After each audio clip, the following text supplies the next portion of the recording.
Good morning. It's good to see you. Oh, class act, didn't he? I'm Cathy McMorris Rodgers, Chair of Energy and Commerce. Vice Chair. Before we get started, please be aware that the microphones are live. Side conversations may be picked up, so just be aware of that.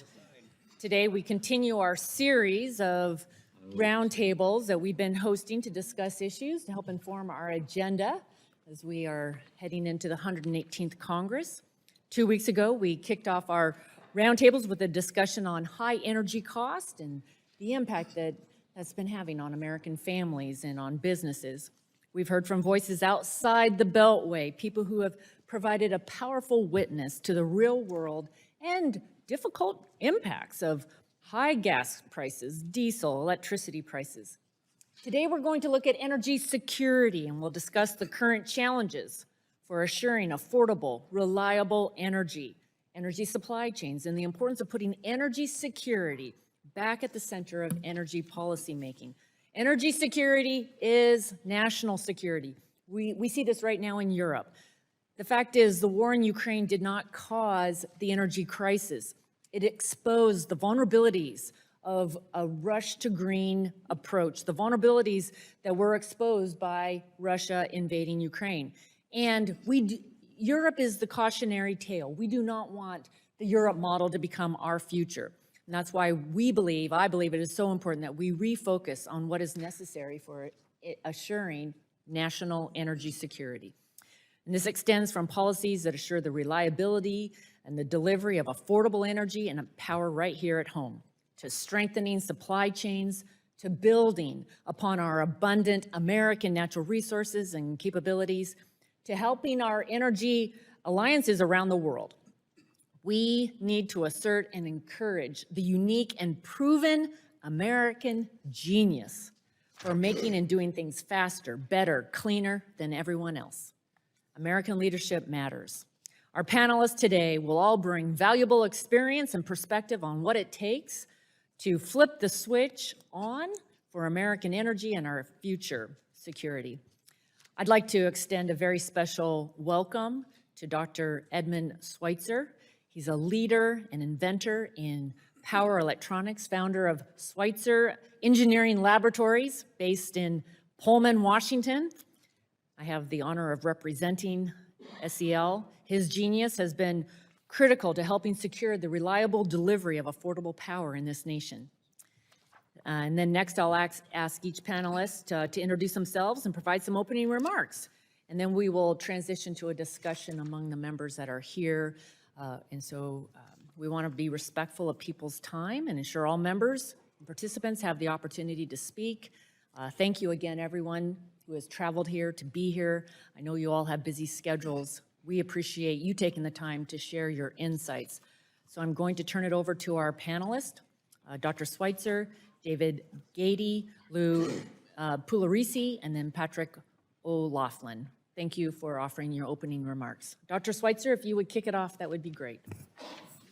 Well, good morning to all, and Cathy, thank you for the invitation. Schweitzer Engineering is part of the 140-year-old electric power industry. It's quite a legacy we've inherited from the geniuses of Tom Edison and Samuel Insull. Quite a legacy that's now in our hands. And you know what? It's a miracle too.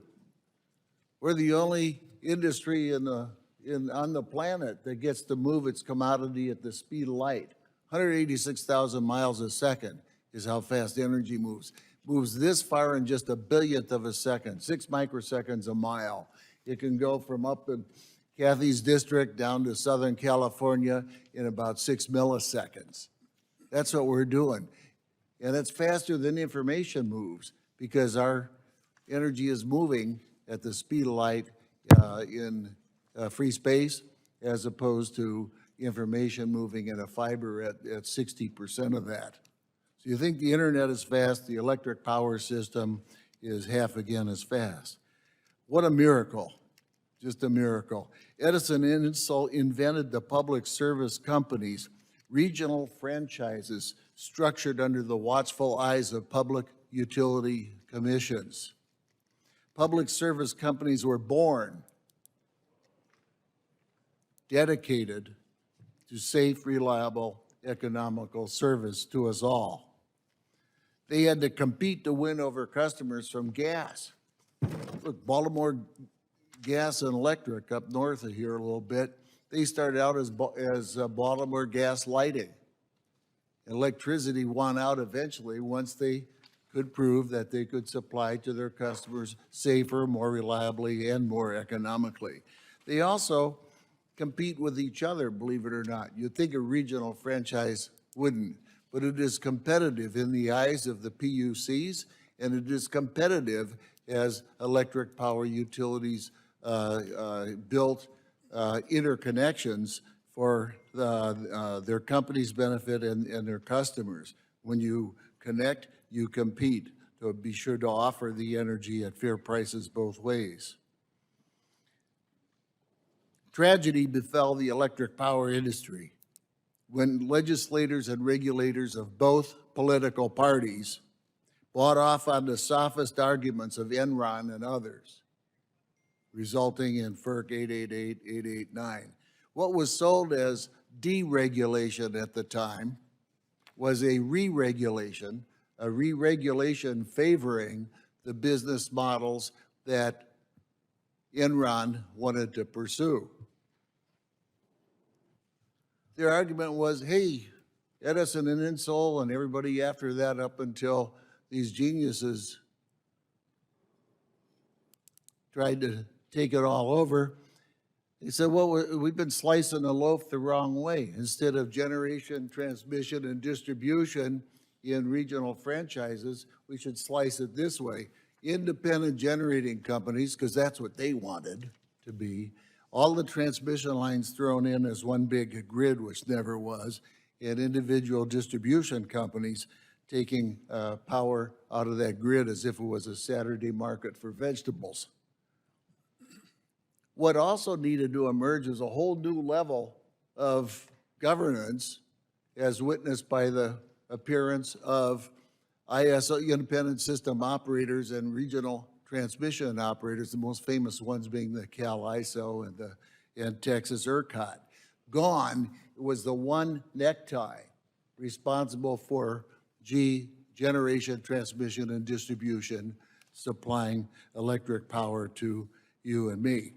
And now, today, since then, in the past 30 years, we've seen even more regulations and mandates for green energy, much more difficult permitting, prescriptions and proscriptions, and we've thrown so much sand in the gears of free enterprise throughout all sectors of our economy that we now suffer long supply chains reaching all the way to China.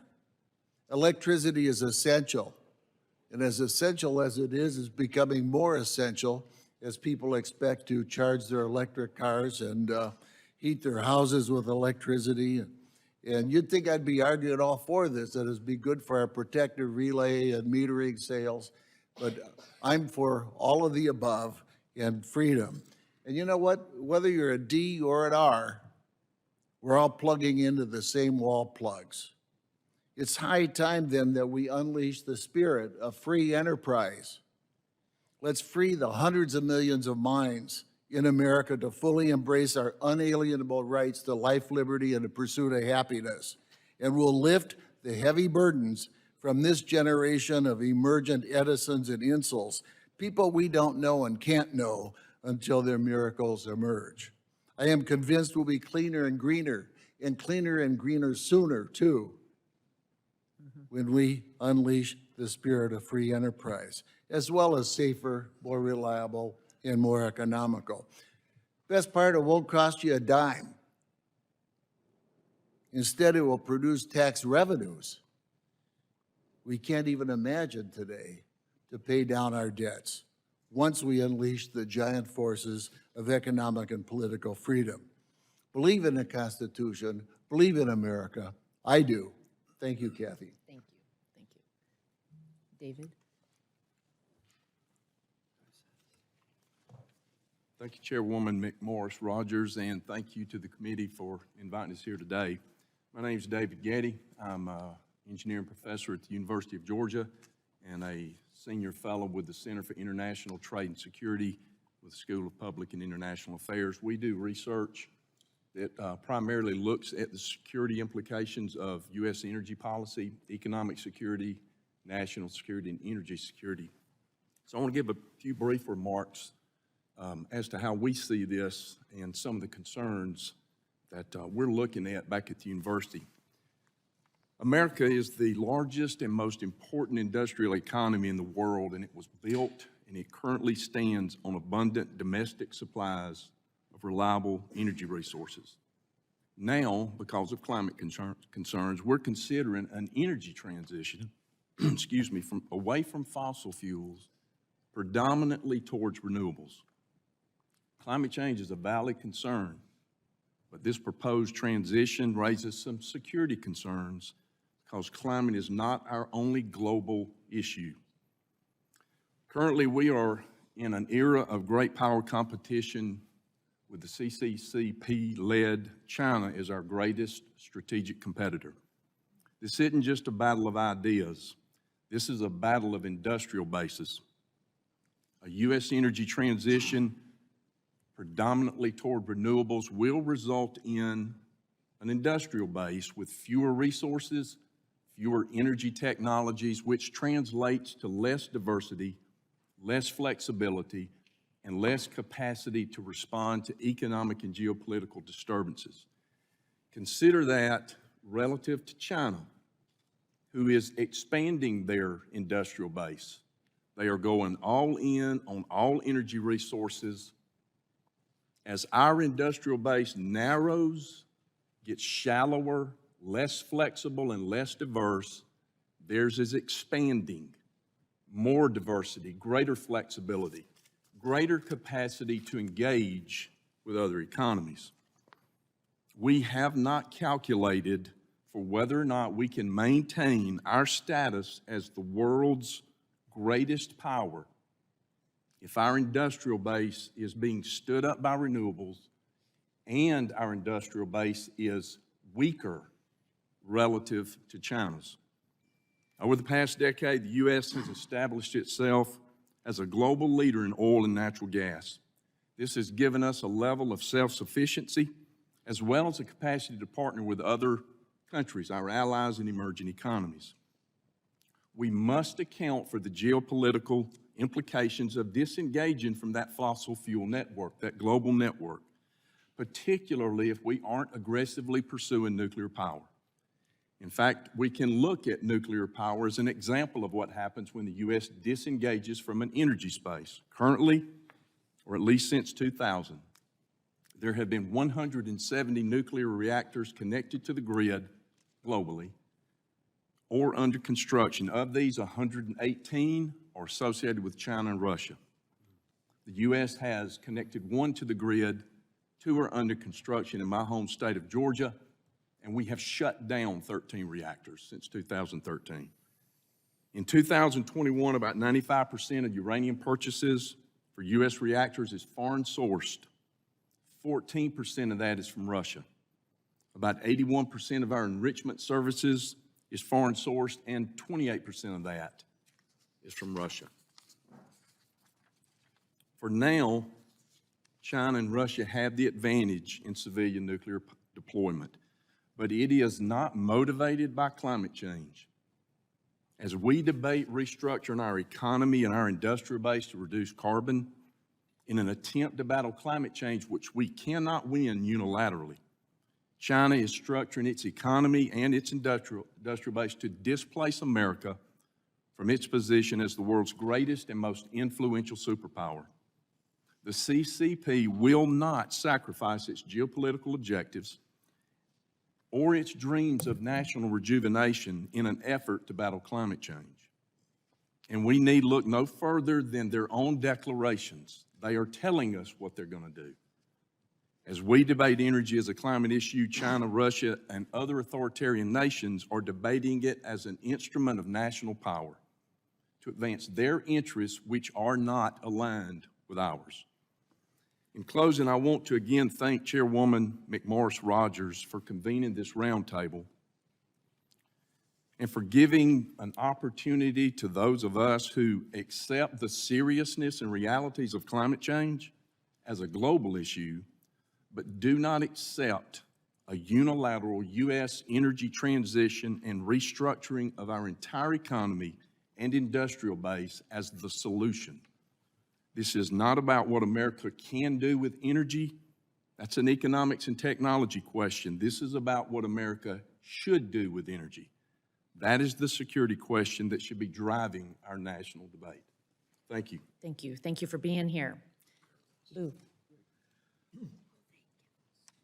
Chair Rodgers, members of the committee, thanks so much for the opportunity to come up and talk about this important issue. Actually, my career starts with the 1973-74 Arab oil embargo, working on the offshore leasing program in the Interior Department. And my career spanned many different agencies, including a stint at the National Security Council under President Reagan. My whole career has been focused on this particular issue. I'm president of the Energy Policy Research Foundation. I've had the great privilege to be here many times. And I want to talk a little bit about two fundamental issues. One is how to understand the value of the North American oil and gas production platform and why we are undertaking an enormous risk by undermining the productivity and contribution of that production platform, by trying to force an energy transition which is risky, costly, and is going to take a lot longer than 30 years. This is just, we've brought a few charts up, and I'm sure some of the members have had a chance to look at them. But first I'd like to say, if you look at the North American oil and gas production platform, it is an instrument of national power, wealth creation. I mean, I'm thinking about, recently, this is an interesting thing. There was a sale held, an offshore federal land lease sale in December of 2019. It generated $1 billion. $500 million of that money was kicked back to the state of New Mexico. So when you want to halt leasing and development in oil and gas lands, someone needs to talk to the leadership in these states and say, by the way, you're no longer going to have this wealth to build hospitals, roads, take care of schools. So we've really not had that discussion. And so the North American production platform, as I said, is an extremely important instrument of national power and wealth. It gives us energy security, but we are undermining it by halting the development of new feedstock, halting pipelines, particularly gas pipelines, which have an enormous potential to reduce carbon emissions. And you might think, well, if we cancel the Keystone Pipeline, it just harms Canada. That's not true. It undermines the whole efficiency of this platform. We export enormous amounts of crude oil and product to the world market. We also import enormous amount. We are a net exporter to the world market, about 2 million barrels a day of crude and product. So this platform is solving all these very difficult questions, these difficult technical issues in terms of efficiency. And so one of the things I'm hoping the committee will do in the coming year is focus on what we can do to improve and build out the platform and make it expansive as it needs to be for us. And that means we have to address the questions of providing more feedstock from the federal lands. We need to build the gas pipelines.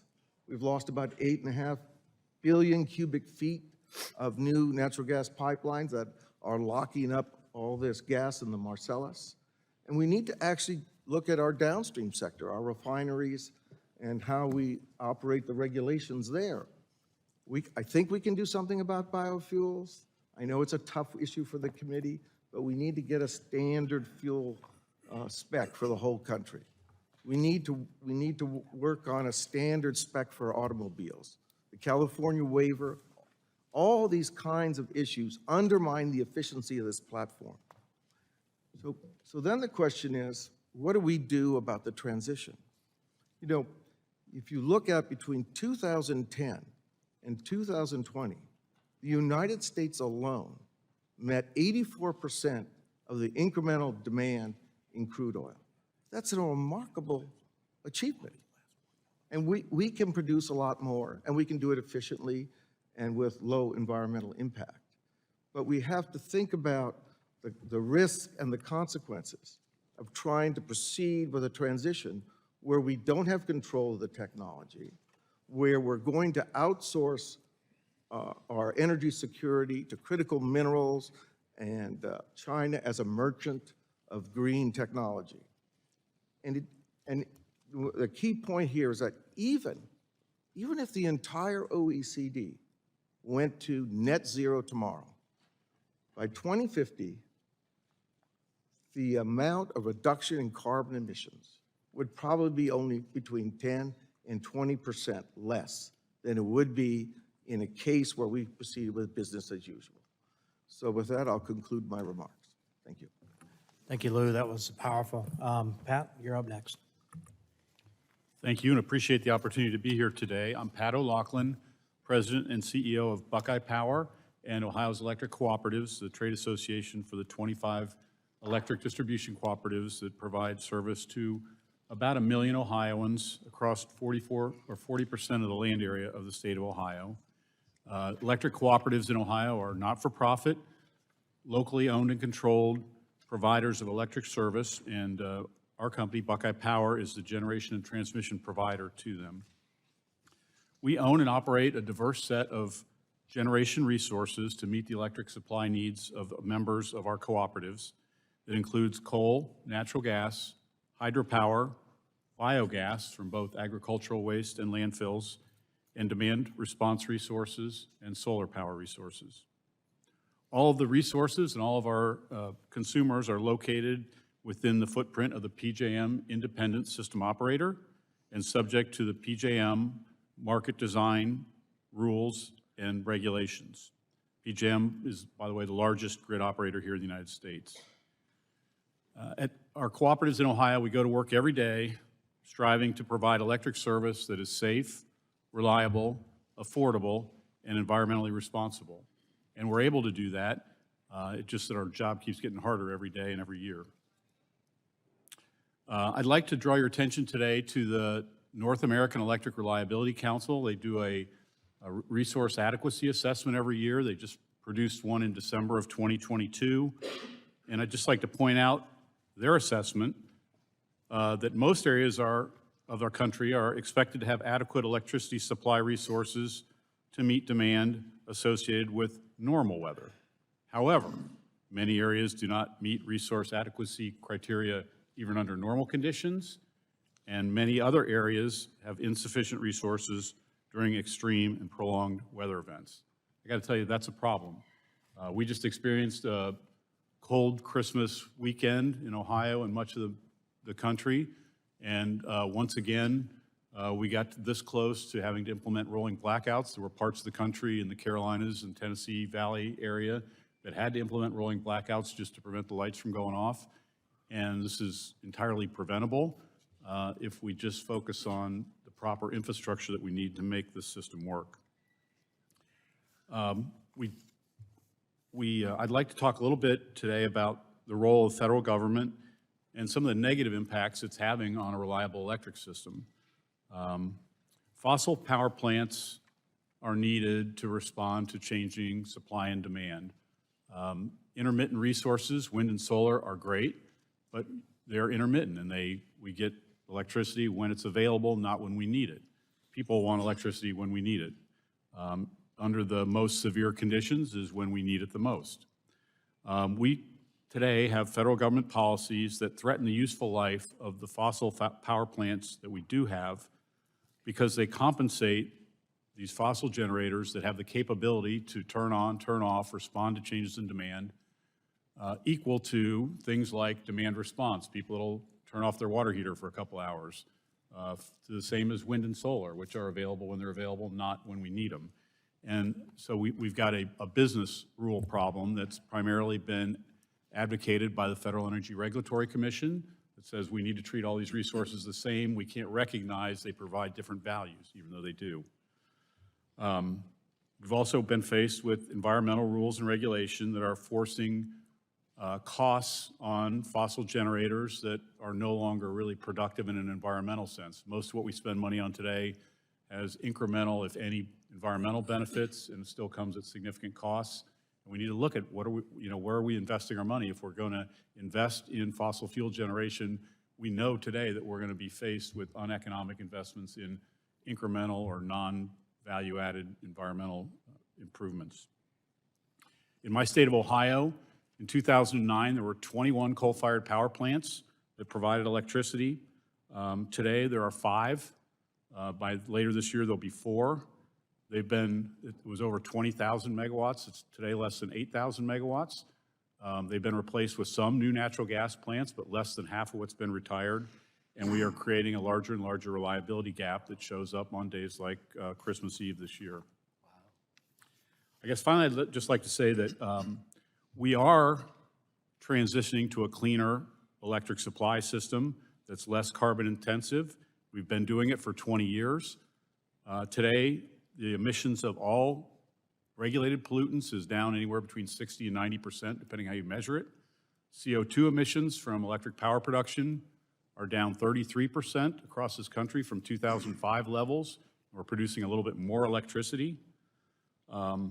We are expected to electrify much of the transportation and building infrastructure in this country, which is going to require additional electric supply, and wind and solar, renewables, batteries will be a part of that, but we are going to need fossil fuels to provide a reliable backup to those systems. I'd just like to close by saying our electric power system works on the principles of physics and engineering, not on aspirational goals. And today, more than ever, people are counting on us to get that right. People have become more dependent on our electric power system for their safety, their security, their economic well-being, and it's important that we get it right. So we appreciate whatever help you can give us in doing that. Thank you. I want to thank the panelists for your great comments. It really opens up a lot of discussion. And I'm going to go in order of seniority and skip myself. And Dr. Burgess here? I didn't see him, so we'll move to Bob Latta from Ohio.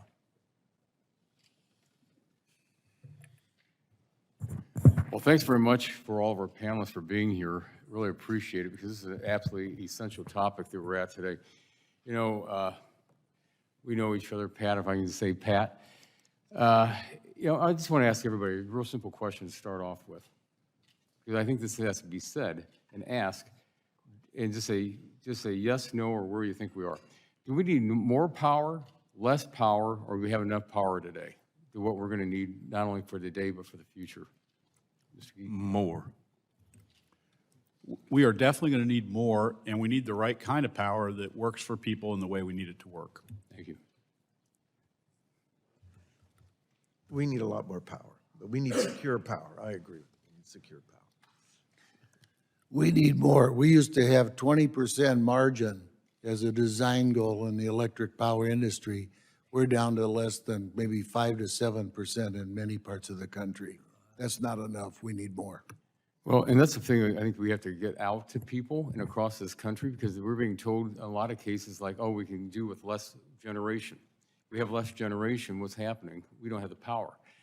And when I look at Ohio and my district and the massive number of manufacturing jobs that we have and our farms and everyone else out there, we got to have power. And that's the number one thing that brings people in a lot of cases, that if you got affordable power, you're going to have these businesses coming in. But Mr. McLaughlin, if I can just start some questions, because you mentioned something about what happened just before Christmas in December of 2022. Let's go back to 2014 when we had the polar vortex in this country.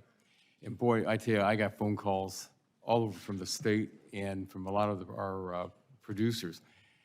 What would happen if we had the exact same situation? Because back in 2014, correct me if I'm wrong, but every power station in the state of Ohio was at maximum peak, in that we did not have one brownout and we had not blackout. We had, my float glass facilities were operating, all of my steel was running. What would happen today? Well, it's a great question. So if we go back to 2014, that's the first time I'd heard the term polar vortex. We used to call it a really cold day in Ohio. And we got within one power plant of having to initiate rolling blackouts across the state of Ohio. We were one power plant away from having the grid go unstable. And then you have to start turning people off to prevent everybody from going out. Fast forward to today, in this PJM interconnection that we're connected to in Ohio. We've closed over 20,000 megawatts of fossil fuel power plants. We have 20,000 megawatts less supply than we had then. December 23rd, 24th, we had, again, a really cold day. It's got a name now, Elliott, I think they call it.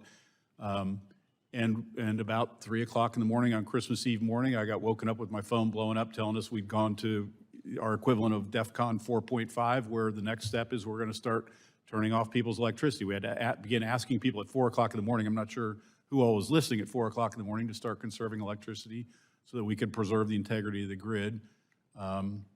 We were fortunate that we got through that event, and we were fortunate that it happened on Christmas weekend. If it would have happened a week earlier, when more businesses were open and running, our demand would have been significantly higher, and we would not have been able to avoid it as we were. So, you know, we were fortunate, the happenstance, the glory of Christmas morning, I guess, that kept us lights on and heats on across Ohio, because we have less businesses operating during that period. Well, thank you. Mr. Gaddy, a question. You know, when you're talking about our lithium that we have in this country, and you're talking about nuclear and everything else, let's just talk about nuclear for a second. Let's go back, because again, I've been working on our nuclear reserve and also making sure that we have the enrichment here in this country. What, you know, can we produce enough uranium in North America? And when I say North America, the United States and Canada is a very good trusted neighbor. Can we get the uranium that we need here today instead of having to rely on Russia for so much of what we're using in our facilities? Congressman, we can. It's going to take a while to ramp that up. I mean, we've got the mining issue to deal with. That is part of the data that I gave you was just raw uranium supplies. The other issue, though, is the enrichment part. So your question somewhat is two-part. That is, do we have enough reserves? Can we mine sufficient uranium between us and Canada, as you asked? I think the answer is yes, long-term. The more near-term issue is we don't have the enrichment capacity right now. We are not supplying our own reactors. So we've got two issues there. Answer is yes, but it's a long haul. I appreciate that. And just a quick follow-up, Mr. Chairman, if I may. I know the information you've handed out, Mr. Pilaruzzi, on the whole issue about, I'm looking at some of your charts. When you think about what we have to have in this country for natural gas and for nitrogen fertilizers, I think about our agriculture production in Ohio. And I represented, I'm not sure after redistricting what my numbers are right now, but the largest farm income producing district, along with having the manufacturing. If we don't have the natural gas and the nitrogens, we can't produce the food to feed our people and feed the world. But you also had another couple of things I think it's really important for everyone to see, and hopefully everybody gets a chance to look at these, is that, especially on the lithium production, because I was at the only lithium production site in the United States late last year, with only 1% being produced. And I think we've got to look at this.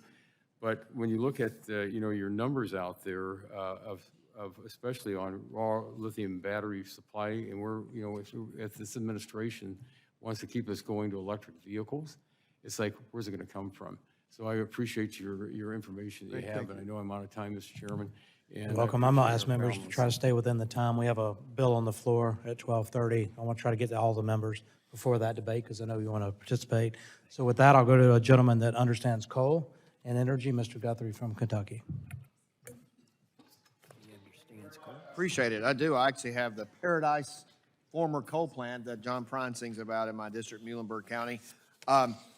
And that kind of gets to my question, I guess, Mr. Laughlin, you talked about it a little bit, but on Christmas, here's December 23rd, we're trying to figure out if we're going to finish voting, get on an airplane, get out of here, the storm's coming, everything's happening. I get a call, and I have a 2.5-year-old granddaughter, so very concerning that we no longer have power.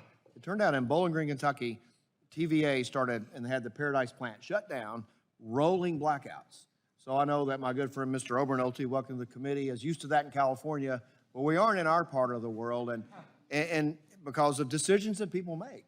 And how much it was attributed to just the decision of transitioning out of fossil fuels to I know you said you guys just averted it, but we didn't avert it. We had people in my area calling that I knew, texting, what's going on? I said, welcome to the Green New Deal. And that is attributed. So I guess my question to anybody who wants to answer, as you, we sit in this room and we'll have people, and you can probably imagine who's saying this.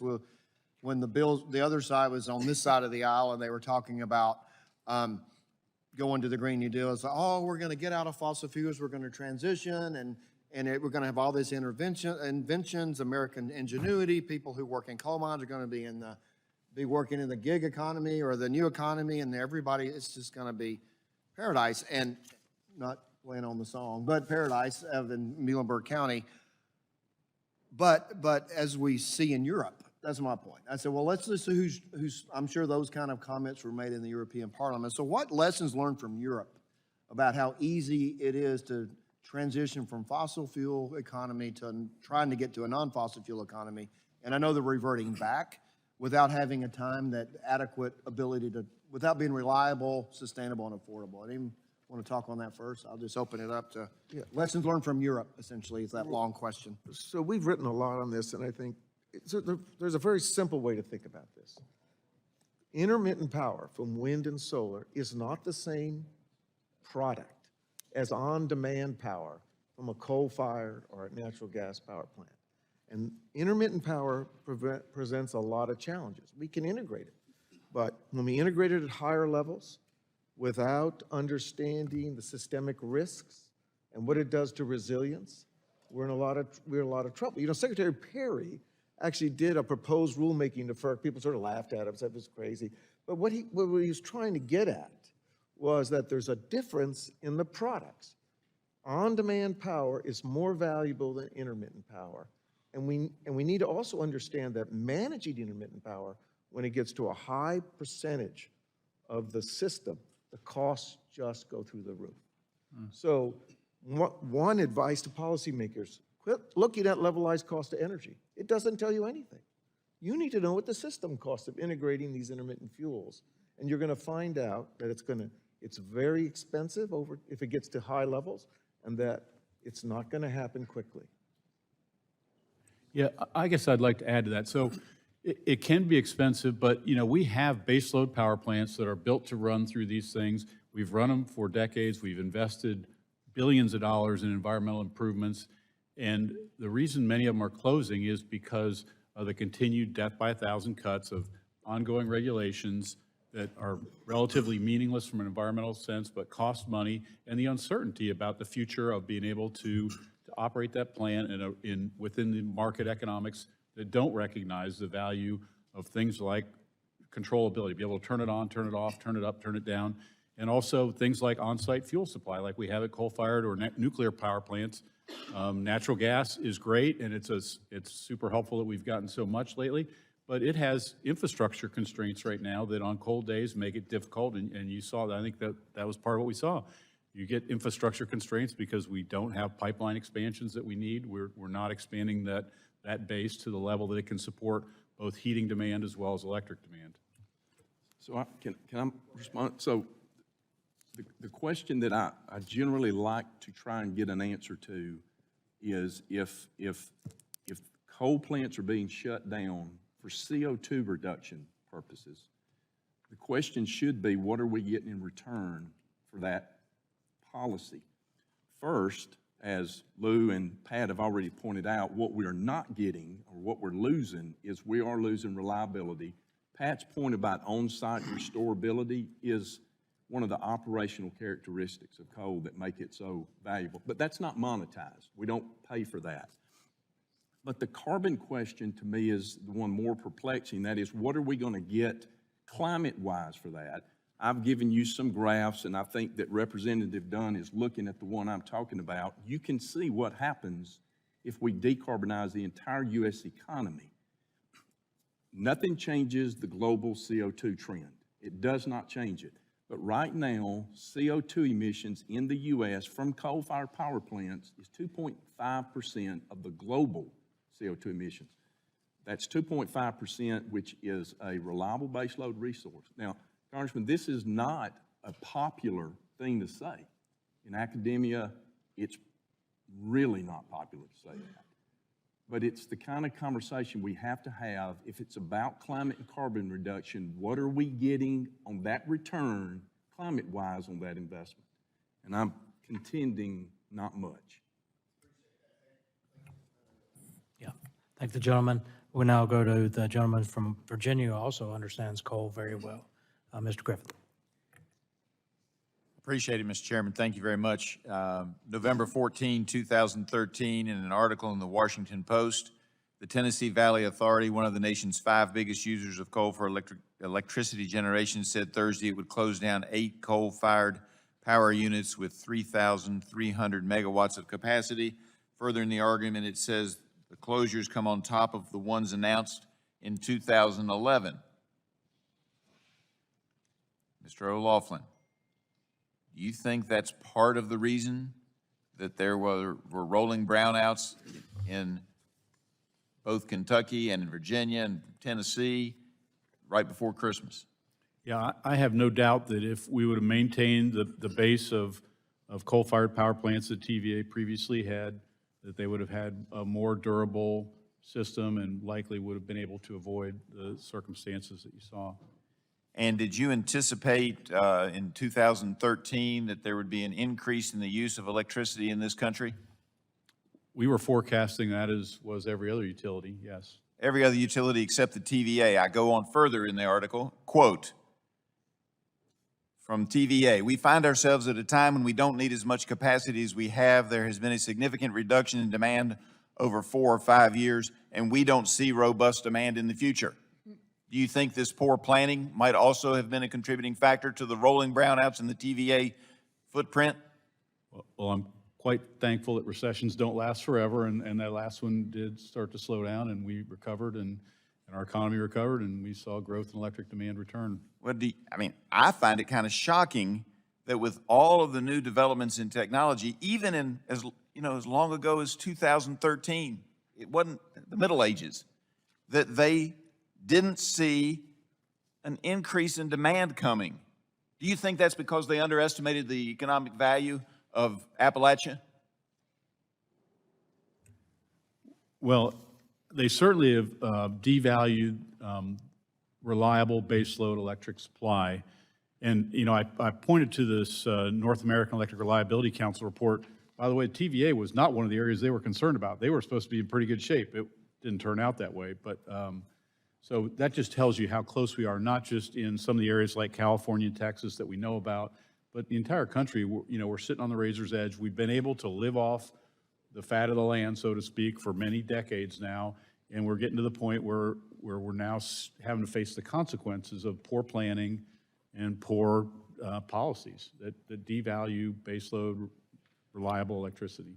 Well, I think that is a serious problem. We've talked about it a lot on this committee. I also have to tell you, having grown up in the Appalachian footprint and in the Appalachian region, to hear somebody say in 2013 that they don't think there's going to be demand for increased electricity when everybody else sees it coming. I mean, Apple phones, computers, everything is going in that direction. And to say that they don't see a robust demand in the future indicates to me that somebody wasn't in touch with reality, not only on coal-fired base or fossil fuel-based electricity, but on the economic potential of Southwest Virginia and East Tennessee and Kentucky and parts of Georgia and Alabama, and it's outrageous to me that that was their position at the time, and it doesn't seem to me that they're getting any better in understanding that we need to have a reliable base load for our electricity, not only in TVA, but across the country.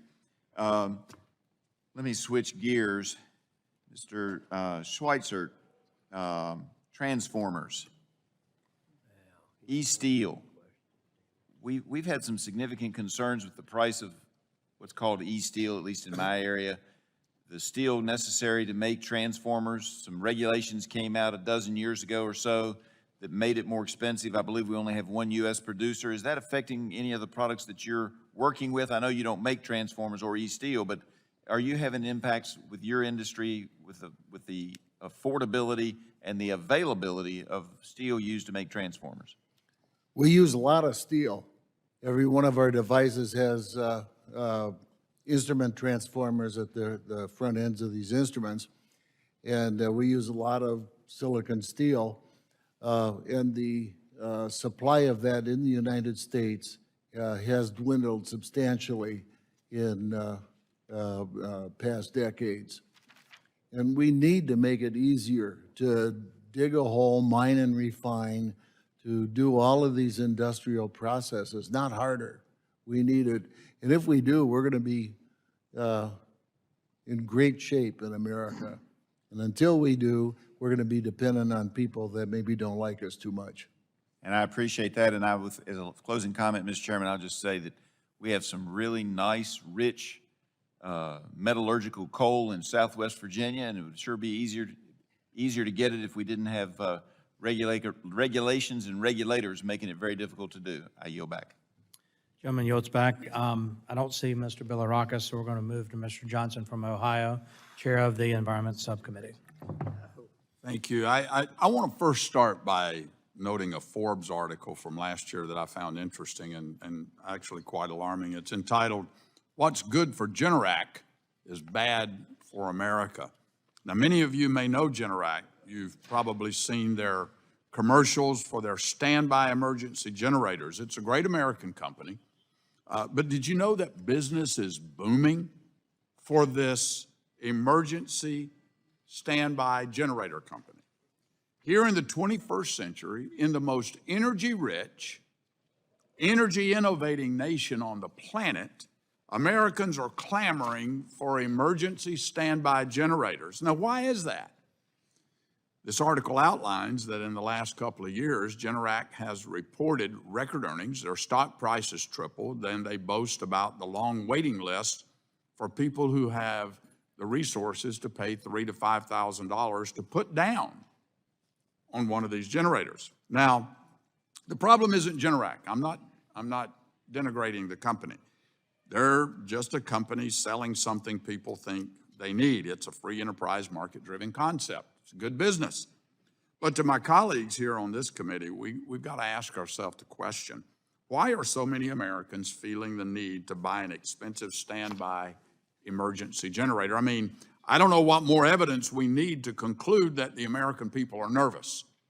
They don't trust our energy grid to meet their needs. Our constituents are nervous, they're anxious, and they have every right to be concerned. You probably won't be surprised that in California, businesses and households have bought so many backup generators that collectively, it's estimated that they can back up 15% of the state's entire electric grid with their standby emergency generators.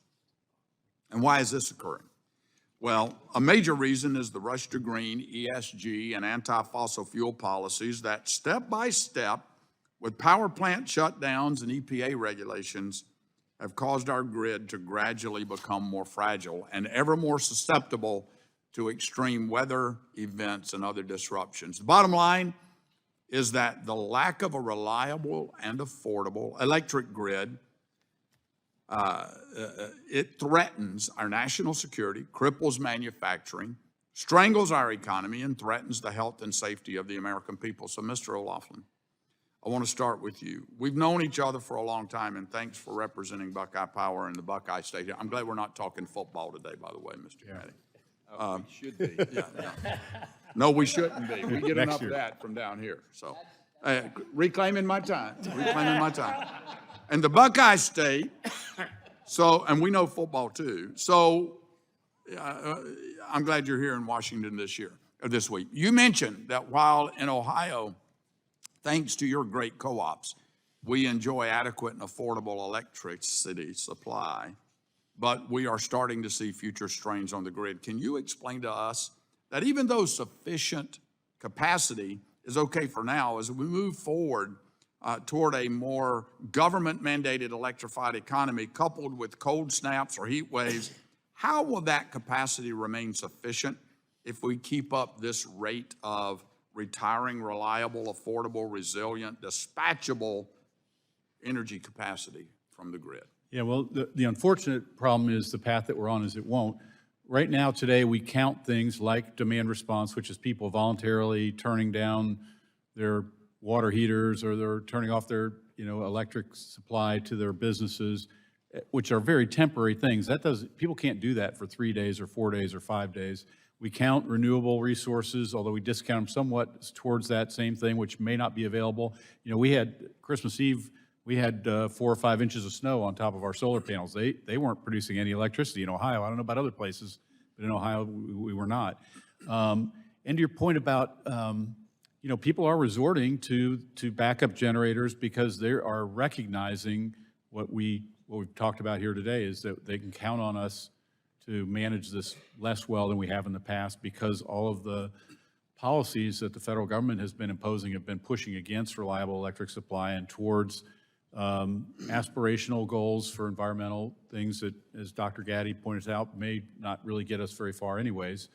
And I'll just add that, you know, the folks that can afford a generator are not the people that I'm most worried about. We serve everybody in rural Ohio and across your People district. that can't afford them that we got to concern. People that get hurt the most when things go bad are the people with the least resources, and we serve lots of them, and you do too.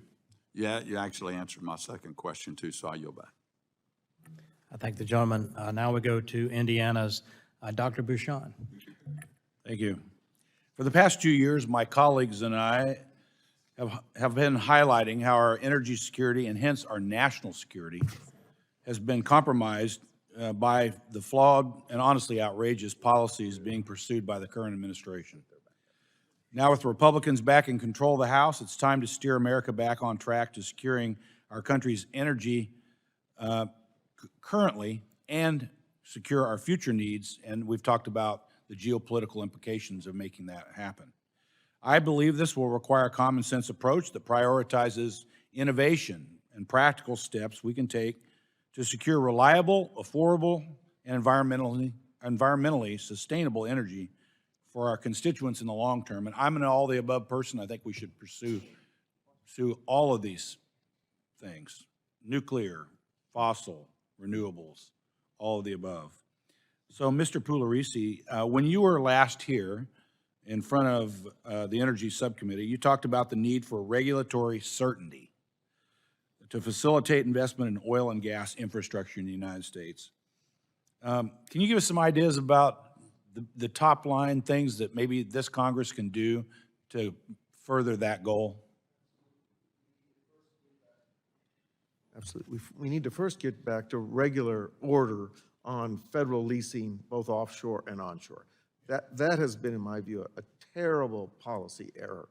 It's a kind of concept that if we just stop producing oil and gas, we'll somehow magically find the substitutes, which, by the way, do not exist. No. Then the second thing we need to do is we've got to get the pipeline construction underway, particularly for the gas, because we have enormous resources in the Marcellus. I mean, those oil fields there look like Saudi Arabia if they were producing oil. And not only for and we can, if we can get that gas flowing, we can do a lot for carbon emissions. We can also keep prices low here at the same time providing enormous energy security benefits to our allies, which is important. You know, we're a landlocked country. I mean, we're benefiting by, we have good neighbors north and south. We have surrounded by a large ocean, so we need allies. So we should pay attention to that. And in fact, I'm hoping the administration at the G7 meetings will join their G7 partners and put energy security on the agenda, high up on the agenda. That's absolutely important. I hope the committee, some members of the committee will travel to Hiroshima or participate in the G7 as observers and try to send this message to the administration. It's very, very important. And then second, we need to, I know this is a tough one for the committee, but we need to sort of standardize our fuel specs. We need to pull back from these ideas that we can mandate technology like eliminate internal combustion engines. All these things provide diversity of fuel and choice for American consumers, and they give us a much more resilient system. Yeah, I mean, I'm a believer in the free market, and I believe the energy sector will solve this problem, will address emissions, will address cost, reliability, if we would just get out of the way. I'm co-chair of the Japan Study Group for the Former Members of Congress organization, and I'll be going to Japan again in February. And recently, I was at a dinner with the Prime Minister here in town when he came to visit with the President and visit with some members of Congress. This issue is front and center for Japan for obvious reasons, and they're nervous about the future of their energy supply and who they have to rely on if America backs away from fossil and we don't utilize our natural resources, which we can export to our allies. And the G7, I think, in Hiroshima, I think they will address that. We had that conversation recently, and we'll have it again back in a couple of weeks back in Japan. With that, I think I'll give back some time. Mr. Chairman, I yield back. Thank you. I thank the gentleman. You know, where there's a will, there's a way, Larry. And I'm glad you made that point. I don't see Richard Hudson, so we're going to go to the gentleman from Michigan, Mr. Wahlberg. Mr. Chairman, and thanks to the panel for being here. My home district, which now stretches from Lake Michigan to Lake Erie, has two nuclear power plants, Cook power plant in Lake Michigan, and the Fermi 2 on Lake Erie. Palisades, just north of the Cook plant on Lake Michigan, is being decommissioned. Fermi has received a third license for Fermi 3, but they really don't expect to ever use it due to the costs, permitting fees, regulatory issues, just difficult times. Fermi 2 nuclear plant has produced more than 200 billion kilowatt hours of clean energy since it began operating in 1988, and Cook generates enough power for more than 1.5 million homes. Homes that now, it seems, will have to decide whether the homeowner comes home and plugs in their EV or begins to cook dinner on their electric stove, since they're going to have to give up their natural gas stove. Mr. Gaddy, clearly nuclear power is vital to our country's energy mix, and yet across the United States, plants are being shut down and decommissioned. What policies can we pursue to promote the use of nuclear power and cut through some of that ugly red tape that slows their development and adds cost? Congressman, thank you for the question, and it's one that a lot of folks struggle with. I'm going to give you my 2 cents worth on what some of the problems are, maybe a suggestion. We're not going to build any more large nuclear plants. My guess is the two in Georgia at Plant Vogtle will be the last 2. Our future is small modular reactors. We have a problem, though. We don't have a demand signal. I'll yield to Pat, but I'm going to guess that Pat and other utilities are not willing to take the risk to step out. Right now, there are a few of them that would want to purchase serial number 0001 small modular reactor. We have got to come down the cost curve, and we've got to come up the learning curve. We need a demand signal. I don't know that the commercial market's going to be able to provide it. One thing we could do, if we engage DOD, military bases, this is not the Pele world, this is domestic. Engage DOD, military bases to develop a supply chain, a demand signal for small modulars. I think we can do just that, come down the cost curve, up the learning curve, reduce the risk now for the utilities where they actually can afford and are willing to engage in that. To the point you make about policies, there is still plenty of red tape, and you could probably talk with the NuScale folks right now to get their recent experiences with that. But it is not a priority right now in the country. Yeah. Nuclear is not a priority. It's a marginal, and it's included in a lot of the language, but it is not the priority. And that's a discouraging thing, because it's a wonderful option. It's a wonderful option, and we don't mind putting nuclear on all of our warships, our carriers, our submarines, and we have certainly technology that can handle that, but the up learning curve is the challenge. Yes, sir. And I guess the part of this that I don't understand, Congressman, is where's the point of national pride on this? This was the Truman and Eisenhower dream, Atoms for Peace. I think they'd roll over in their grave if they knew that China and Russia were actually doing more to promote nuclear power globally than America was and is. It's a point of national shame, if you ask me. But again, it's not the priority. Yeah. And my final seconds, if I could maybe get Representative Sean's final 41 seconds added. Mr. Pugliaresi, how have the actions like the cancellation of Keystone Pipeline, or even the political and legal attacks on Line 5 in my state, impacted our ability to provide reliable and affordable energy to consumers. These, this kind of regulatory uncertainty, it's hard to measure directly, but you know it's causing a problem. It's just like some of the ESG stuff is very misapplied. You know, people keep changing to what it means. And if we need a regular set of rules, common sense rules, can't be changing them every 10 minutes. And we have to also send a signal. Look, we want more domestic oil and gas production. We want an efficient system to distribute natural gas and crude oil. We want an operating refining sector that operates on a set of rules that make sense, that meet environmental standards, but can operate efficiently. If we could just do a little bit of that, we can make a big difference. And it's going to be positive for global emissions. That's the tragedy of this. People get stuck on these technologies, which have no, you know, in a system-wide, when you look at them system-wide, they're not really delivering what people expected. So, you know, I know the committee works on these issues. I know they're tough.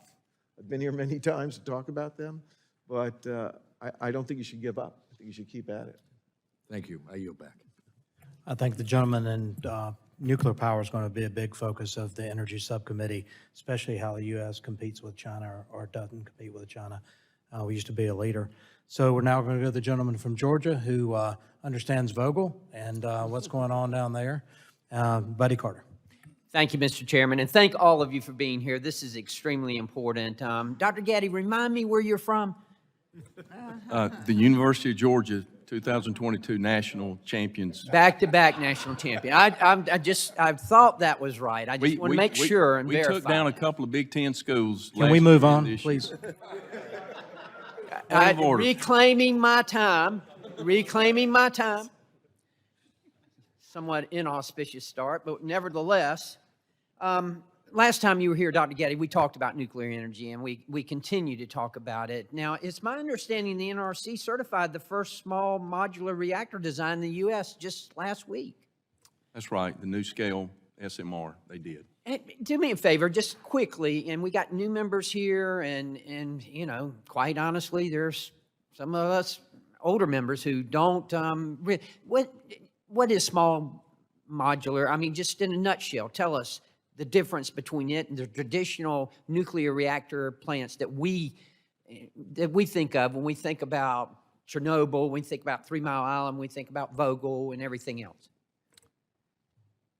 I'll put it in a Buckeye shell. That way it'll make a lot more sense. Okay. To the committee. It's the size, Congressman. So by definition, less than 300 megawatts is a small modular reactor. The new scale reactors are 50 megawatts. They can be chained up to 12 to have a plant that's 600 megawatts. So it's primarily the size. But in the course of that, what we're doing is we're trying to decrease the cost per megawatt as far as what the cost is to produce these. They are manufactured at off-site facilities as opposed to being stick-built on the power plant site like they've been done, you know, forever here in the U.S. So there's a lot of in the process of simply manufacturing it. They are modular, they're cartridges, they are reactors that are brought in and they can be replaced while the plant is still running, oftentimes depending on the design. Right now, we're trying to refuel at a large nuclear plant, going to take the reactor down. This will allow some of that, again, if you've got 5 or 6 or 7 small modular or smaller reactors. So you can combine them? You can put these in series, that's right, depending on the size, Okay. So they're small. It's like what we have on Navy ships. It's just not enriched to that level. Well, we always think, I think, in terms of the bigger the volume, the cheaper the price. Is that the problem? It's not so much the size as it is how they are manufactured. Again, these are manufactured off-site, so there's not so much on-site stick building construction. It's like a modular home. They're cheaper than spec when you build a home on your site. So the problem and the reason that we're not seeing a proliferation of this is cost or what? We are not, and I won't use the word proliferation, I'll just use the word growth in the nuclear sector. It's a little bit scary when we had that phrase, but yeah. I think the last one we built was somewhere back in the 80s. we made policy decisions in the U.S., particularly in the 80s and 90s. The experimental breeder reactor that was going on at that time, we stopped. We essentially ended our R&D in advanced reactors. I think when the Cold War started, we thought we had pretty much defeated everything and everybody, and we didn't think nuclear was going to be that big a deal. Now it can't compete, to the point of what's being raised here on the panel. It can't compete against subsidized renewables, and it can't compete against extremely inexpensive gas, particularly when it's not rewarded for its baseload capacity. Even though it is the proven 24/7 baseload energy, carbon-free. It's not rewarded for its benefits. All energy or all electricity, for the most part, is being treated equally. They are not being rewarded for their operational characteristics. It is, the only analogy that I can come up with, Congressman, is when I hear the comment that renewables, and please let me clarify, renewables are important, climate change is important, so this is not a dog pile. But when I hear the comment that renewables are competitive with natural gas, coal, and nuclear, it's like saying that my middle relief pitcher is competitive with my shortstop. They both play baseball, but one of them plays every day, all the time, hits, runs, throws, and fields. The other one comes in every now and then. But they are not cost competitive. They do different things. They have different purposes and at different times. Just one last thing real Yes, quick. Is the small modular units, are they more socially acceptable, or because, you know, there's just this tendency out there for the general public to just fear nuclear. The tide's turning and they are more publicly acceptable. There's still a lot of education curve that we've got to come down. Good. Thank you, and I yield back, Mr. Yes, sir. So I'm next on the list. I recognize myself for 5 minutes. I'm not going to take it all. I'd like to point out that Clemson University, along with Duke Energy, has a drivetrain facility. Go Tigers, buddy. Drivetrain facility in Charleston, South Carolina, and at that they are working on grid security. They have the ability there to actually hit the grid, simulated grid, separated from the actual grid so it doesn't do any damage, and test all kind of components. I'm sure that Dr. Schweitzer's company produces all sorts of grid security, whether it's cyber or whether it's EMP type event. So I would invite anyone to go to Charleston and visit that facility. It's phenomenal. They also are testing the drivetrain on wind turbines as well, torque and reliability. So it's a great facility. I want to thank Pat for mentioning the Christmas Eve event, because I talked to my utilities in South Carolina, and that was a real event. It was almost a Texas-like event across the Southeast, where if you look at the energy matrix on a control panel, you've got wind and solar as part of it, as you pointed out. But when the solar panels are covered by clouds or snow, that power drops off often rapidly. You've got nuclear power that's always providing that steady baseload power. But if solar comes off or wind comes offline, you've got to replace. You've got a gap there you've got to replace. It takes 3 days to fire a coal-fired power plant up to get it to that thermal level that it needs, about 30 minutes on natural gas. So it's imperative that we have that supplemental power to meet that peak demand when we have an event like that, which we just about did across the South and Ohio here. So thank you for pointing that out. I don't have any further questions. I'm going to move on to Gary Palmer from Alabama. Thank the chairman. If you say roll tide, we're going to end this. It's not germane.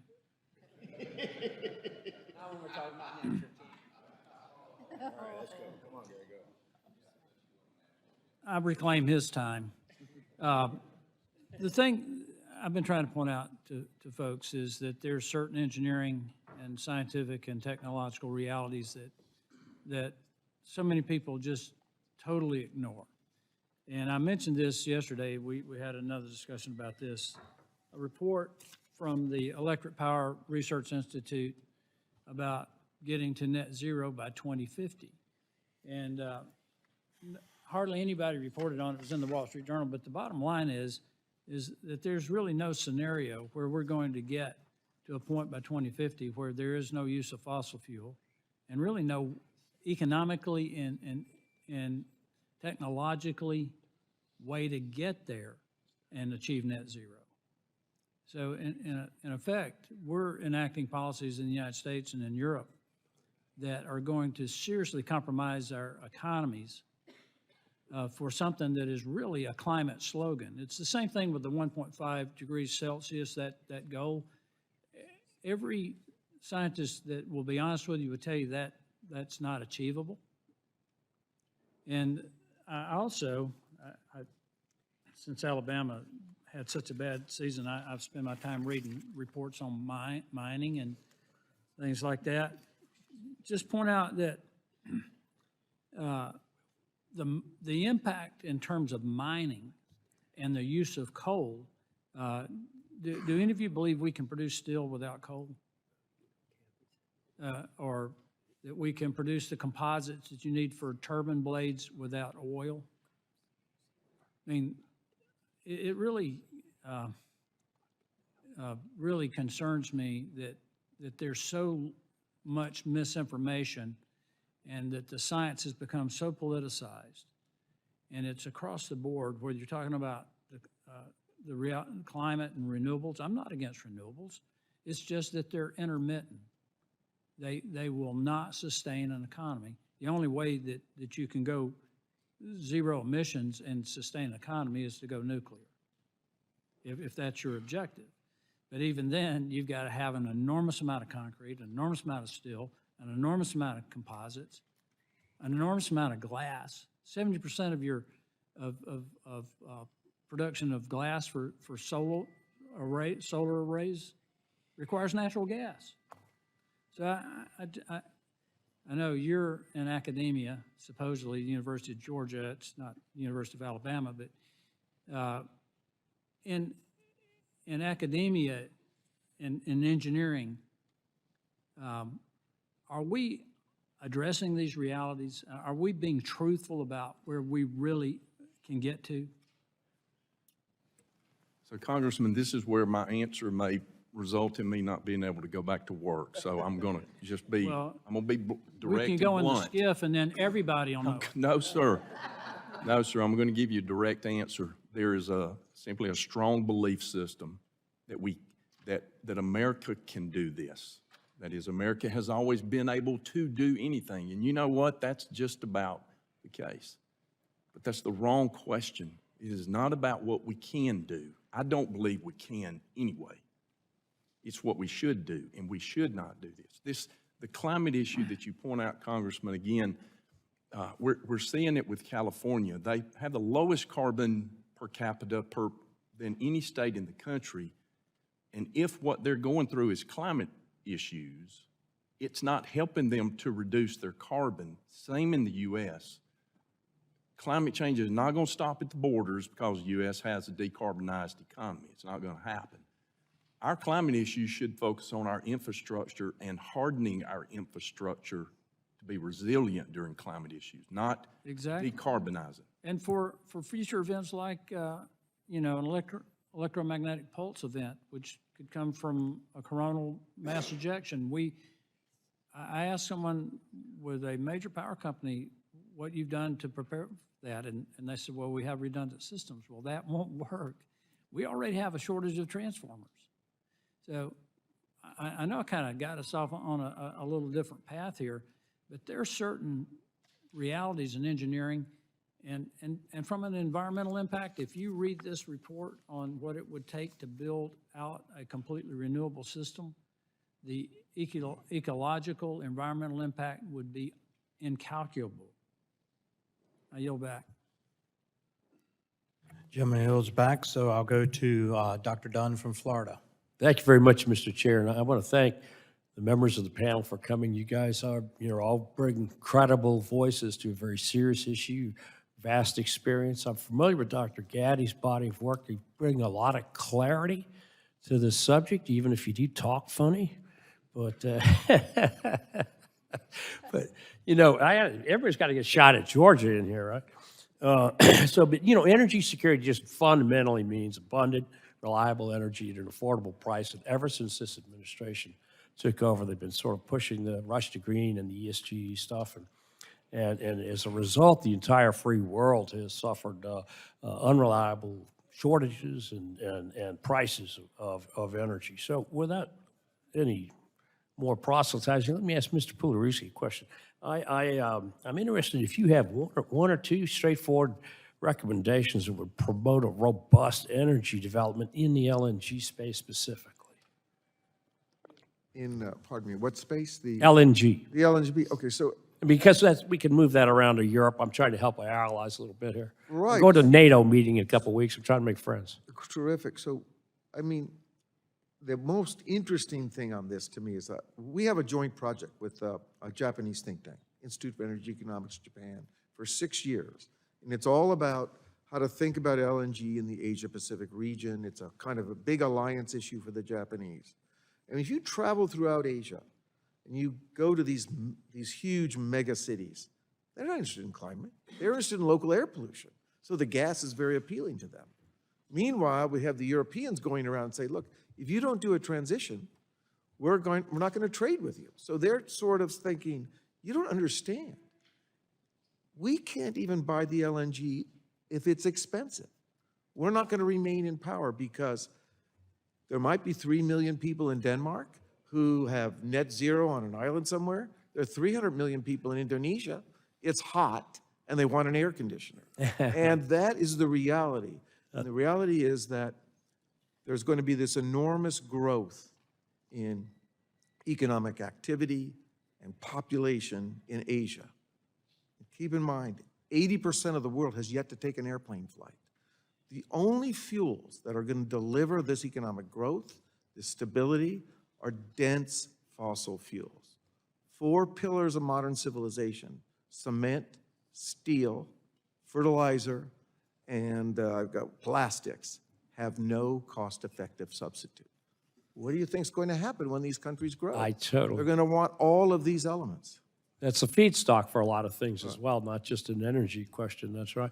Mr. Laughlin, the rural electric co-ops bring a large portion of the power to my district.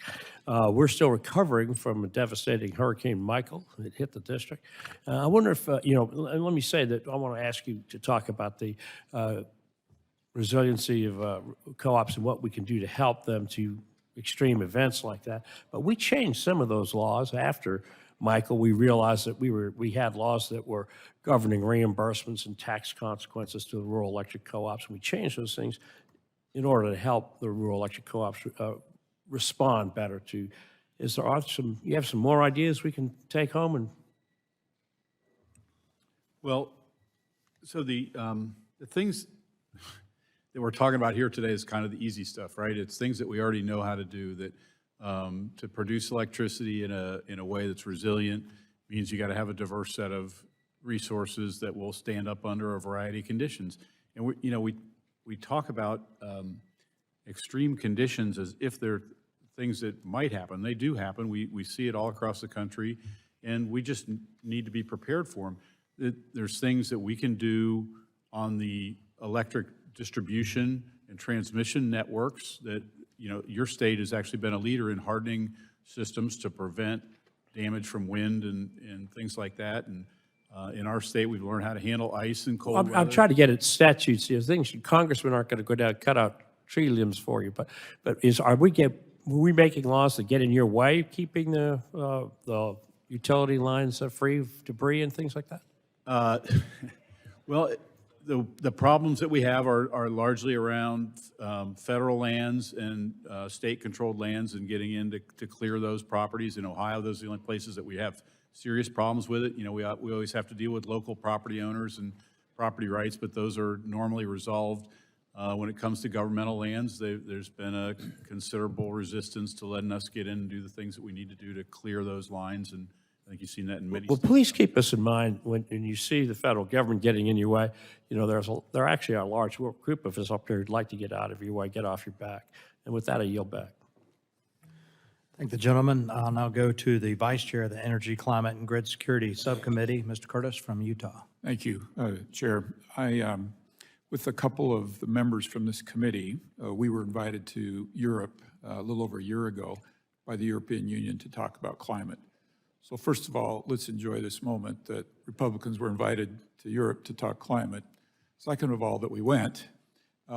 As it turned out, totally by coincidence, we arrived the Monday before the Ukraine war broke out. We were there while the war broke out and several days after the war broke out.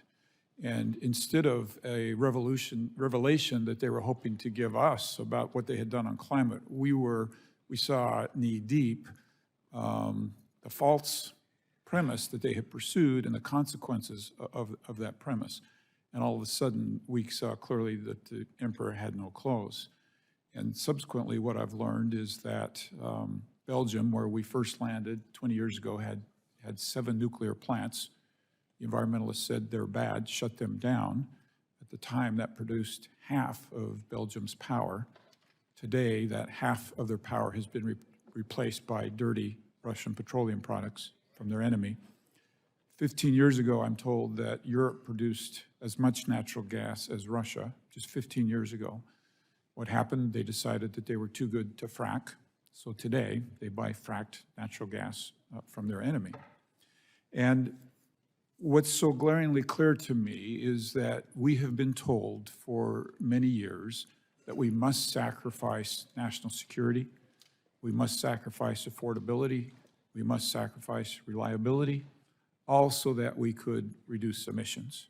And yet, that path has only led to greater emissions in Europe, and Europe is a mirror, I think, for the United States of our trajectory and where we're headed. And my observation is that people have reacted to this, what we've been told, in 2 ways. One is to drink the Kool-Aid. Mr. Getty, it's clear that you're a little uncomfortable, that many of your colleagues have drunk that Kool-Aid, and if you push back, you're somehow wrong or somehow don't care about the earth.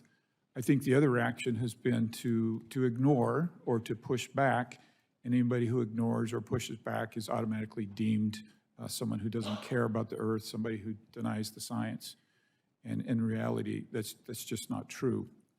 And I do think that you're going to find Republicans and conservatives more and more going on the offense and saying, wait a minute, this is what I believe firmly. We can have energy independence. As a matter of fact, I think we can be energy dominant. We can have low, affordable prices, and we can reduce emissions. And that needs to be the new narrative, is we don't have to sacrifice all of those things, and we care deeply about the environment, and we can show you how to reduce emissions. I wish that we could line up all the power sources that we've talked about today, all the options, and put them in the starting gates and say, okay, in 2015, here's what's going to declare the winners: affordability, reliability, safety, and clean, and let them compete. And I think what you are going to see in 2050 is we're going to see fossil fuels, we're going to see nuclear, we're going to see wind and solar. But today, every one of them have a little bit of a barrier in that affordable, reliable, clean, safe area, every single one of them. So for wind and solar, it's storage, right? For nuclear, it's probably safety.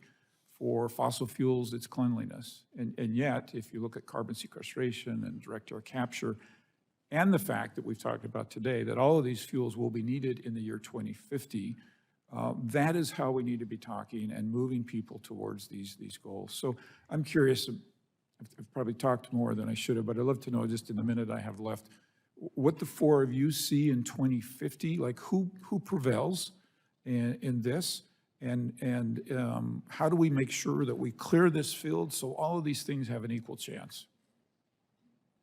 So I'll respond quickly. As far as who prevails, I think that in the end, we're going to resort back to security and reliability because there are probably going to be some real acute issues with our grid.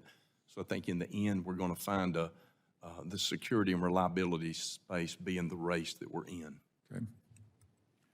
I'm going to agree with that. You know, we serve about 1 million Ohioans across the 40% of the land area of Ohio, and when we ask them about what they want their lights on, they want to be able to afford it, they'd like it to be safe and as clean as we can make it, and I'm an optimist that common sense will eventually win. And I'm sorry, we got to move super quick. So in the history of the world, we've never used less of any fuel. Percentages may change. And so in 2050, it's going to look a lot like it looks today. Yeah. Doctor? I'd like to see us continue to build more hydro. Cathy McMorris explained to me one time we could double the amount of energy produced in And I hydro. wish I could let you expand, but the without chairman's going to cut even me off. Let me just say producing a this, new we've got to dam. make a decision. Do we hate emissions or do we hate fossil fuels? And I think the answer is, too many people hate fossil fuels, not emissions. Thank you, Mr. Chairman, I yield.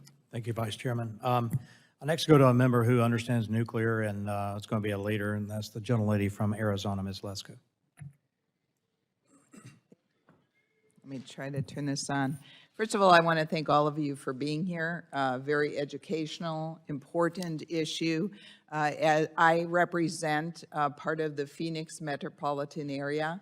Arizona is growing. Our population keeps growing, and our industrial base keeps growing. In fact, I have the new Taiwan semiconductor plant is located in my district, which of course takes a lot of energy. I support all of the above energy policy. I think, like in everything, we need a diversified portfolio. Unfortunately, as all of us know, the Biden administration and most of the Democrats are pushing for a rush to all solar and wind. And Arizona's neighbor, California, is especially doing that. And they even pay Arizona to take off of their hands excess solar energy during certain times of the year. My question is, since renewables produce intermittent power, there's a need for energy storage.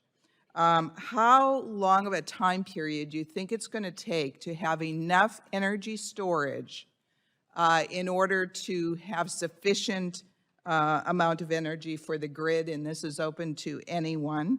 I'm also going to ask my other questions. How can the industry help us, Congress members, educate the public for the need of diversified energy portfolio? Because at least in Arizona, a lot of the public think, oh, solar is free, it's not going to cause any emission problems, it's great, they have no idea that there needs to be energy storage. My last question is, we have to be realistic. The president and the Senate are controlled by Democrats. What can Republicans in the House do to push back? So open to anyone. I'd like to comment on the energy storage, that the safest, cheapest, easiest way that I know to store energy is water behind a dam. So when the Northwest, we're blessed with lots of hydroelectric resources. On a windy day, the rivers slow down, and when it's calm, we speed it up and generate the electricity. Other parts of the country have these capabilities as well.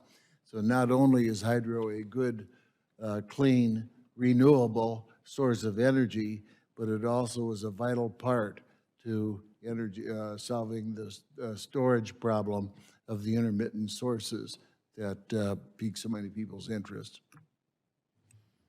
If I could, the next best way to store energy is in the form of fossil fuels sitting on a coal pile or in a, in a reservoir of fuel. That is a form of storage. If you're talking about battery storage, the batteries we have today will last about 3 hours. Think about, how long you go without wind and sun at times. And so it's going to take as long as it takes to invent a battery that's going to last 3 days, not 3 hours. And that's sort of the reality of when that's going to be able to really allow us to depend on wind and solar. And I don't know how long that'll take, but I do know that it will be very difficult for you all to legislate the innovation that'll be required. So I'll jump on that just a little bit and say that actually the preferred or best stored energy resource is nuclear. It's higher energy density. It's got a much longer shelf life. But the point, Congresswoman Lesko, about storage is really not understood well out in the general public. I don't think there's clarity on the difference between a primary energy resource that is a stored energy resource versus us moving to an economy where we're actually having to manufacture our stored energy. We're simply going to outsource or offset a natural resource with an internal manufacturing. And again, and it was stated earlier, I think by Lou, where that's going to entangle our fundamental energy storage into a global supply chain of minerals and metals. We are not ready for that, and I'm not sure that's really what we want to do to a high degree. Certainly we want to develop batteries, but the extent to which we do that and depend on it, we really need to analyze just what that is. I thank the gentlelady, and I appreciate Mr. Schweitzer mentioned storage with water, because Ms. Lesko attended a trip to a hydro storage facility in my district known as Bad Creek, stored energy to be used when that demand's necessary. So now we'll go to the gentleman from Indiana, my friend, Mr. Pence. Thank you, Mr. Chair. So I'm from Indiana 6th District, which is the southeast corner of Indiana. Mr. Laughlin, what's your footprint in Ohio? So we serve in 77 of 88 counties in Ohio. We serve a couple of counties in northeast Indiana, and we're a part owner of the Clifty Creek Power Plant, which I believe is probably in your district near Madison, Indiana. Oh, okay. All right. Very good. Perfect. So the numbers that you gave me, and I did I'm not real good at math, but it seemed like you had lost half of the generation of power in your district. Is that correct? Across the state of Ohio, yes, that's correct. Across the state of Ohio. So I kind of have a two-part question on that. What are the plans to replace that by the state of Ohio and yourself? And then how quickly can that happen? Yeah, so for the co-ops in Ohio, we have maintained and actually increased our supply of electricity over that period as our demand has increased. So we've kind of gone against that trend. The state of Ohio has largely turned over the responsibility for resource adequacy in Ohio to the PJM interconnection. Their plan is to have a market-based supply, which, as I said earlier, favors things like demand response and renewable resources, which are less reliable, less resilient, and disfavors, in effect, than more reliable things like fossil fuels, which is why we keep getting closer and closer to these emergency events when we have extreme So the weather. plan isn't really a reliable plan to replace half the loss of half the generation, correct? That would be my judgment, yes. Okay, and over in Richmond, Indiana, which is not probably affects you, we have the city of Richmond actually owns a coal plant that they turn on when they need the extra. So I'm in a manufacturing area, and I know Ohio is as well. And when you tell me we've already lost half, and it doesn't sound like a real good plan to make up that shortage, is that going to inhibit the growth of manufacturing as we try to reshore or bring it back? Yeah, it's hard to see how it's not going to, right? We're starting to see industrial growth again in Ohio. It's been a bit of a lull. Congressman Balderson's got a large Intel facility that's going to be in his district very soon, and it's going to use a lot of electricity. And largely, new age industrial companies are wanting to say that they're buying all their power from wind and solar. It's usually in Arizona or West Texas, and it's magically somehow getting into Ohio and Indiana. And that's worked for a while, but again, it's not something that we can do forever. We are going to need baseload, controllable electric supply in every state in the country to meet the demands that we have for hopefully what's a growing economy. And in southwestern Indiana, they fired up a coal plant that had been mothballed because we were going to have brownouts last summer. Mr. Schweitzer, if I could, and thank you, Mr. Laughlin, transformers. I'm driving through Hancock County, which is just outside of Indianapolis, and it's a huge growth area, and I'm with a utility, okay, a local utility, and they point to a neighborhood and said, if two houses, and Mr. Laughlin shaking his head, if two houses next door to each other put in electric cars, Teslas, then we have to put in new transformers. Can you explain that a little bit and why that is? Sure. The diversity of load is something that Edison and Insull realized was the key of success for the central electric generating stations, meaning we turn on and off things at different times. And now when we bring on entirely new loads and probably loads that are not very diverse in their use. I mean, people get home at the same time and they might be expected to plug their cars in at the same time. So there's a huge new demand. And the demand is indeed huge. Maybe it's a 25 kVA transformer out in the front of a couple of houses that will have to be replaced by a 50. And so are there enough transformers available? Well, you know what? If you mandate something, there's never enough. It takes some time for supply chains to react. And when we let that happen naturally, there will be enough. So we'll get there a step at a time, as long as people are free to choose the kind of cars they drive, the kind of stoves they use, the way they heat their homes, will be just fine. All right, thank you all. I yield back. Thank you. Next up, gentleman from Texas, Mr. Crenshaw. Thank you. Thank you to all our guests for being here. I want to follow up on Buddy Carter's conversation about small modular reactors to Dr. Gaddy. Because you mentioned, like, what we're trying to do here is build basically what the Navy has in a carrier. And the first thing that came to mind was, who is building those? Why can't we just copy them and build more of them? We can. To answer your question, we can do that. As far as who's building those, I'm not sure who the exact manufacturer are, those congressmen, who that is, but we can. Yeah, there's one specific manufacturer that builds nuclear submarines, for instance. I don't know if they're the ones who also build the reactors. It would seem like they would contract that out to someone else, but it's very confusing to everyone on this committee why we can't move this technology forward. Another question I have is, and I want to get out into the public debate, is the feasibility of higher enrichment. Again, the Navy uses much higher enriched uranium, and we're told that you can't possibly do that in a commercial reactor because of safety concerns. I just don't believe that. I don't believe that we can't protect reactors. They're already highly secure in America. What's your opinion on that? So probably, as far as if we had civilian reactors that were enriched up to 80 or 90%, I think that falls under a different purview as far as the NRC and how that's going to be regulated. We are, though, with the HALEU fuels, the higher assay, lower enriched uranium fuels, the new reactors. Can you speak into the, I can't. Oh, I'm sorry. Maybe. The new reactors, Congressman, that are coming online, a lot of the new advanced reactors, small reactors, are using HALEU fuel, high assay, low enriched uranium. It's less than 20%, but it's 15, 16, and 17%. So it is going to be enriched to a higher level than the 3 to 5% currently.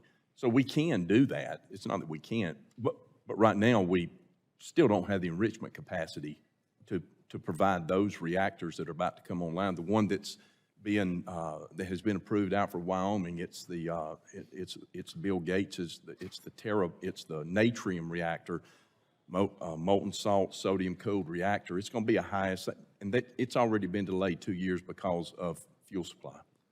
Okay, so we don't have the enrichment capacity. Then how does the Navy enrich it?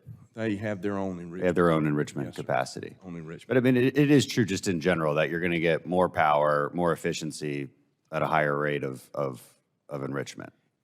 It is, and Congressman, it would be outside of my lane to be able to comment competently on that. As to the answer to your question is absolutely yes. Yeah, it's just a matter of will. It seems like we sort of put these obstacles on ourselves. Yes, sir. Reprocessing too, reprocessing spent fuel, same question really. We tried that. In fact, it was over in South Carolina. But right now, it's cheaper for us to purchase fuel than to reprocess it. Okay.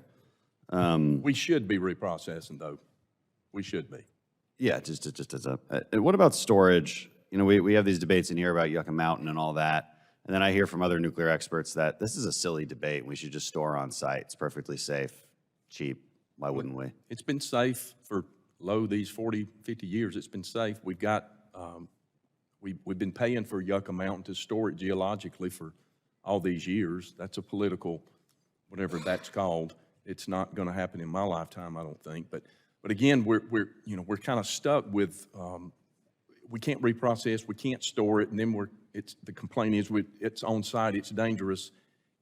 We're damned if we do, and damned if we don't. And quite frankly, the anti-nuclear crowd has just simply done a great job at what they do. Yeah, but as you've noted, they're kind of going away. And my point in this line of questioning is we just got to break out of these paradigms that are self-limiting in nature. It's nuts.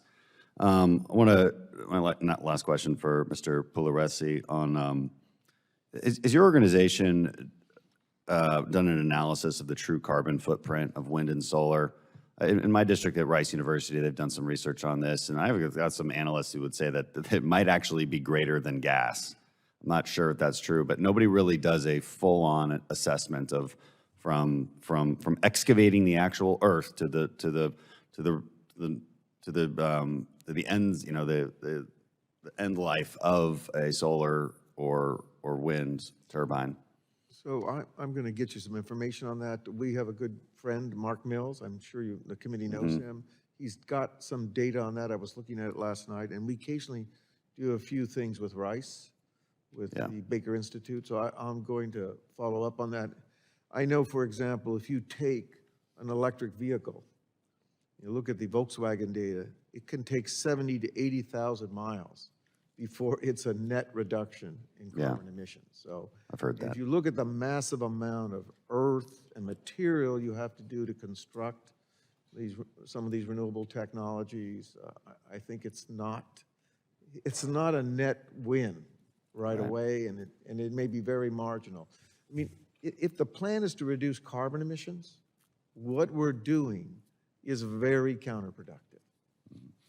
Thank you. I yield back. Very good. Thank you, everyone. I'm going to yield to Dr. Joyce. Before I do, please accept my apologies. I've been in and out, and I have to get to the floor now for a debate we're going to have on the floor.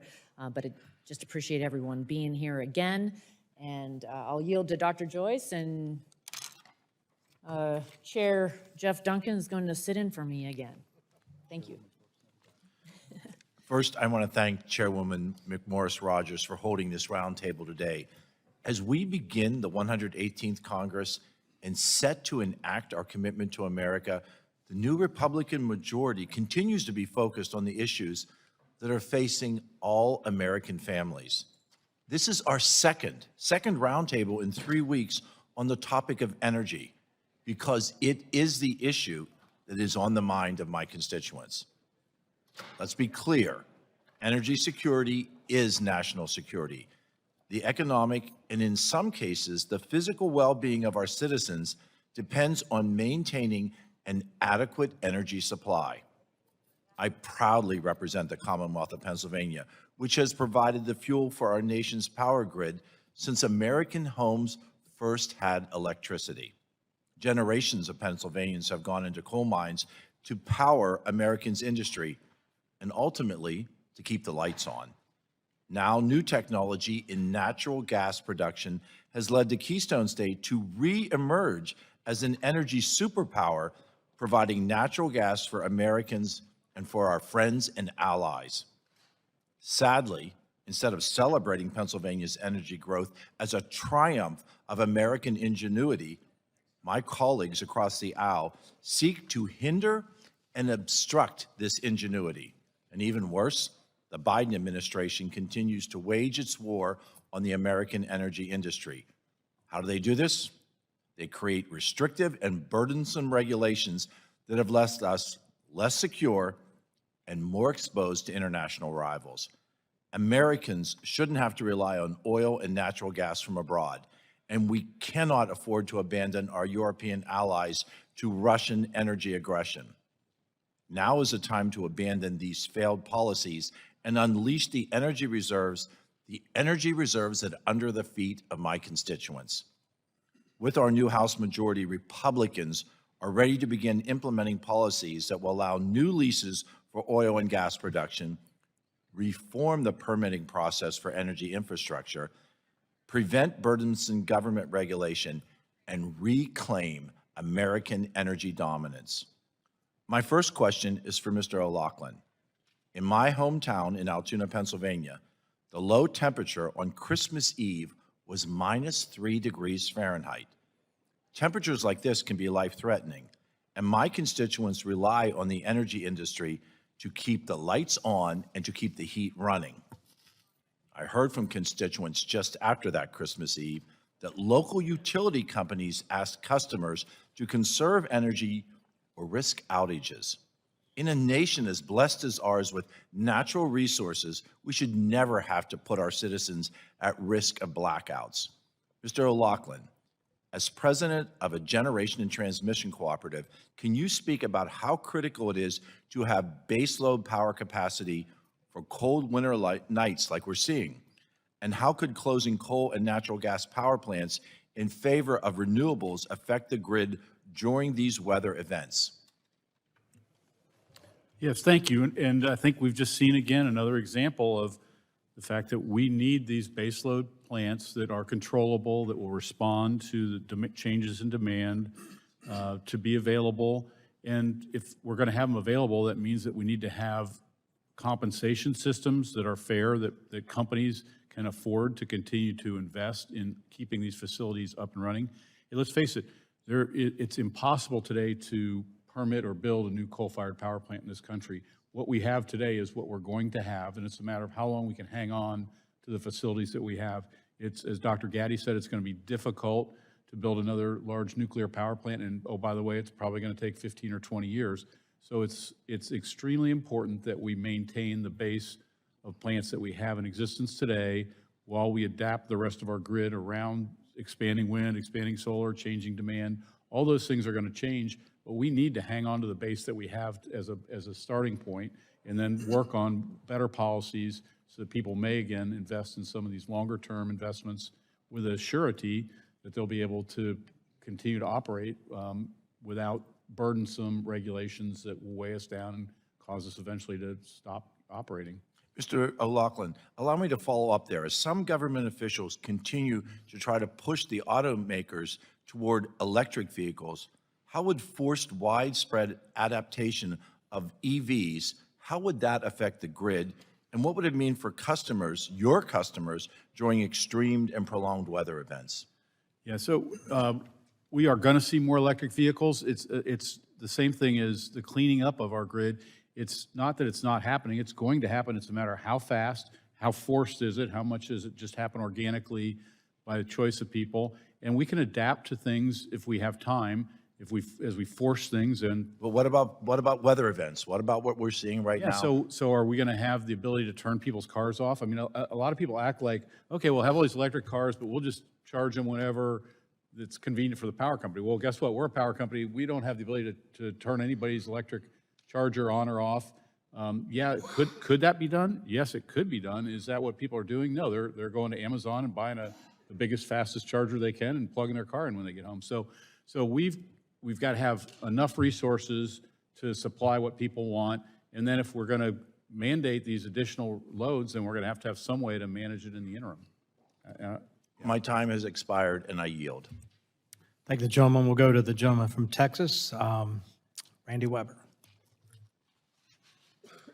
We on? Yeah, we are. Thank you. I appreciate that, Mr. Chairman. The Keystone Pipeline would have come into my district over by Beaumont. Carries 830,000 barrels of oil a day. The Colonial Pipeline system that feeds the entire southeastern part of the United States carries about 3.1 million barrels of product.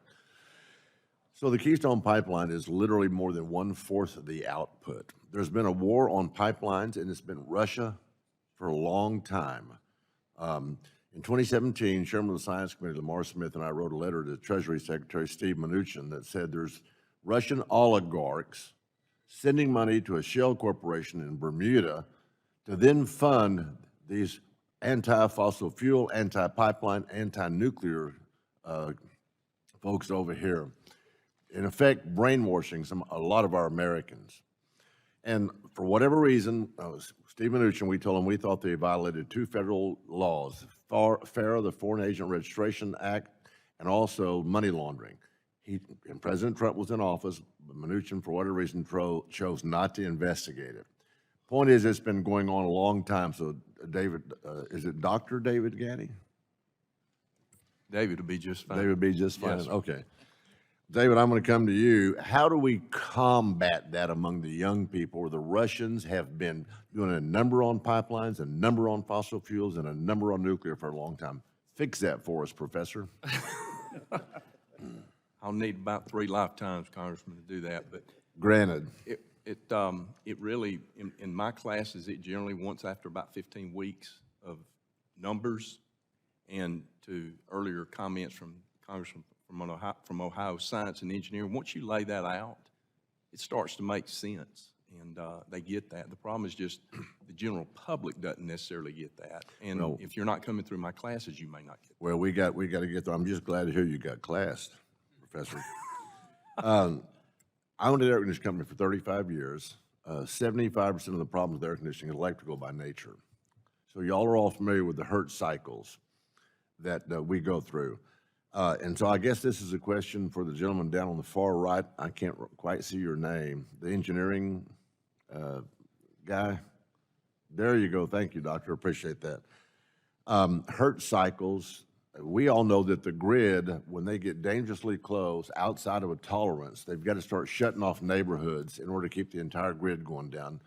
It's my understanding, I'm not an electrical engineer, that when the Hertz drops to about 59.7 Hertz, it'll burn the windings in the generators of the power generator companies. Is that your understanding, Dr. Edmond?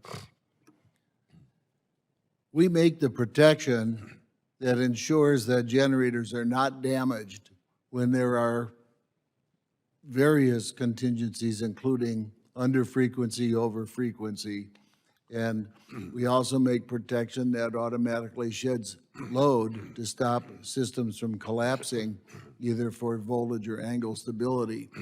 So I don't think there's a lot of risk there. However, when we do these rolling blackouts that we talked about earlier or try to do demand side control, we lose all the diversity. See, during the normal day, your and my hot water heaters are probably going on and off at different times, and the average load that the utility experiences isn't nearly as great. However, if you turn the power off, wait 2 hours, then turn the power back on, all of our hot water heaters come on at the same time, and it's a negative sum game. Yeah, well, let me ask you this question. And this is way down the weeds maybe, and it's a lot of research, is there a way that generating units, and of course you're talking about a armature, you're talking about a rotor and a stator, can the wires be made different? Can the generators, the magnets, be made different so that the tolerance on that small narrow window of Hertz cycles, can that be improved? There's yes, anything can be done. These machines are optimized for 60 Hertz sinusoidal steady state operation because that's the sweet spot for the power system. That's what they need to do. They can operate off frequency for limited amounts of time, but it's not a good idea because, well, since the whole power system operates in synchrony, any machine that is trying to be operated at off synchrony will not be part of that symphony of electricity. Very, very quickly, I just want to make the comment, if the chairman will allow, I think literally what we need in our power grid, and we met with ERCOT and we met with the Public Utility Commission of Texas here about 6 months ago, went to Austin, met with them after Winter Storm Uri to talk about Winter Storm Uri. But isn't redundancy the key? When they build a plant, they ought to have a backup plant next to it so that if anything fails in that generation plant, you've got another plant. Mr. Laughlin, you want to speak to that quickly? I would. I mean, that certainly is an answer, and we use what we call reserve margins across the system to do that. The question is who's going to pay for that, and that's been the bugaboo It's for our industry it's for the last ratepayers. 25 years since we've headed to deregulation. Yep. It used to be that regulated rates provided for a certain amount of reserves, and they were just paid for, and people accepted that.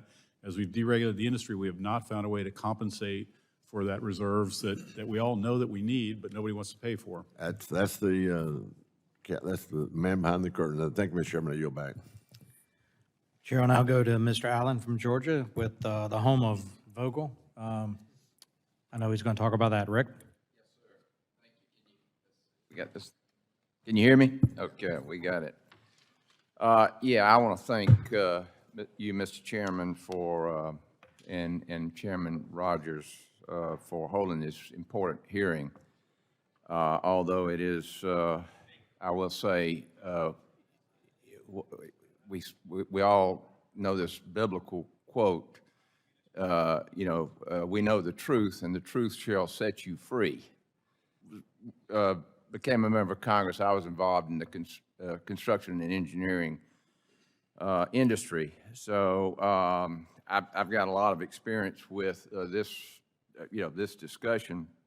And just as a history lesson, and I don't think this has been brought up today, in my second term in Congress, when we had the majority, we went through the congressional review process, which basically what we did is we unleashed the fossil fuel industry in our country.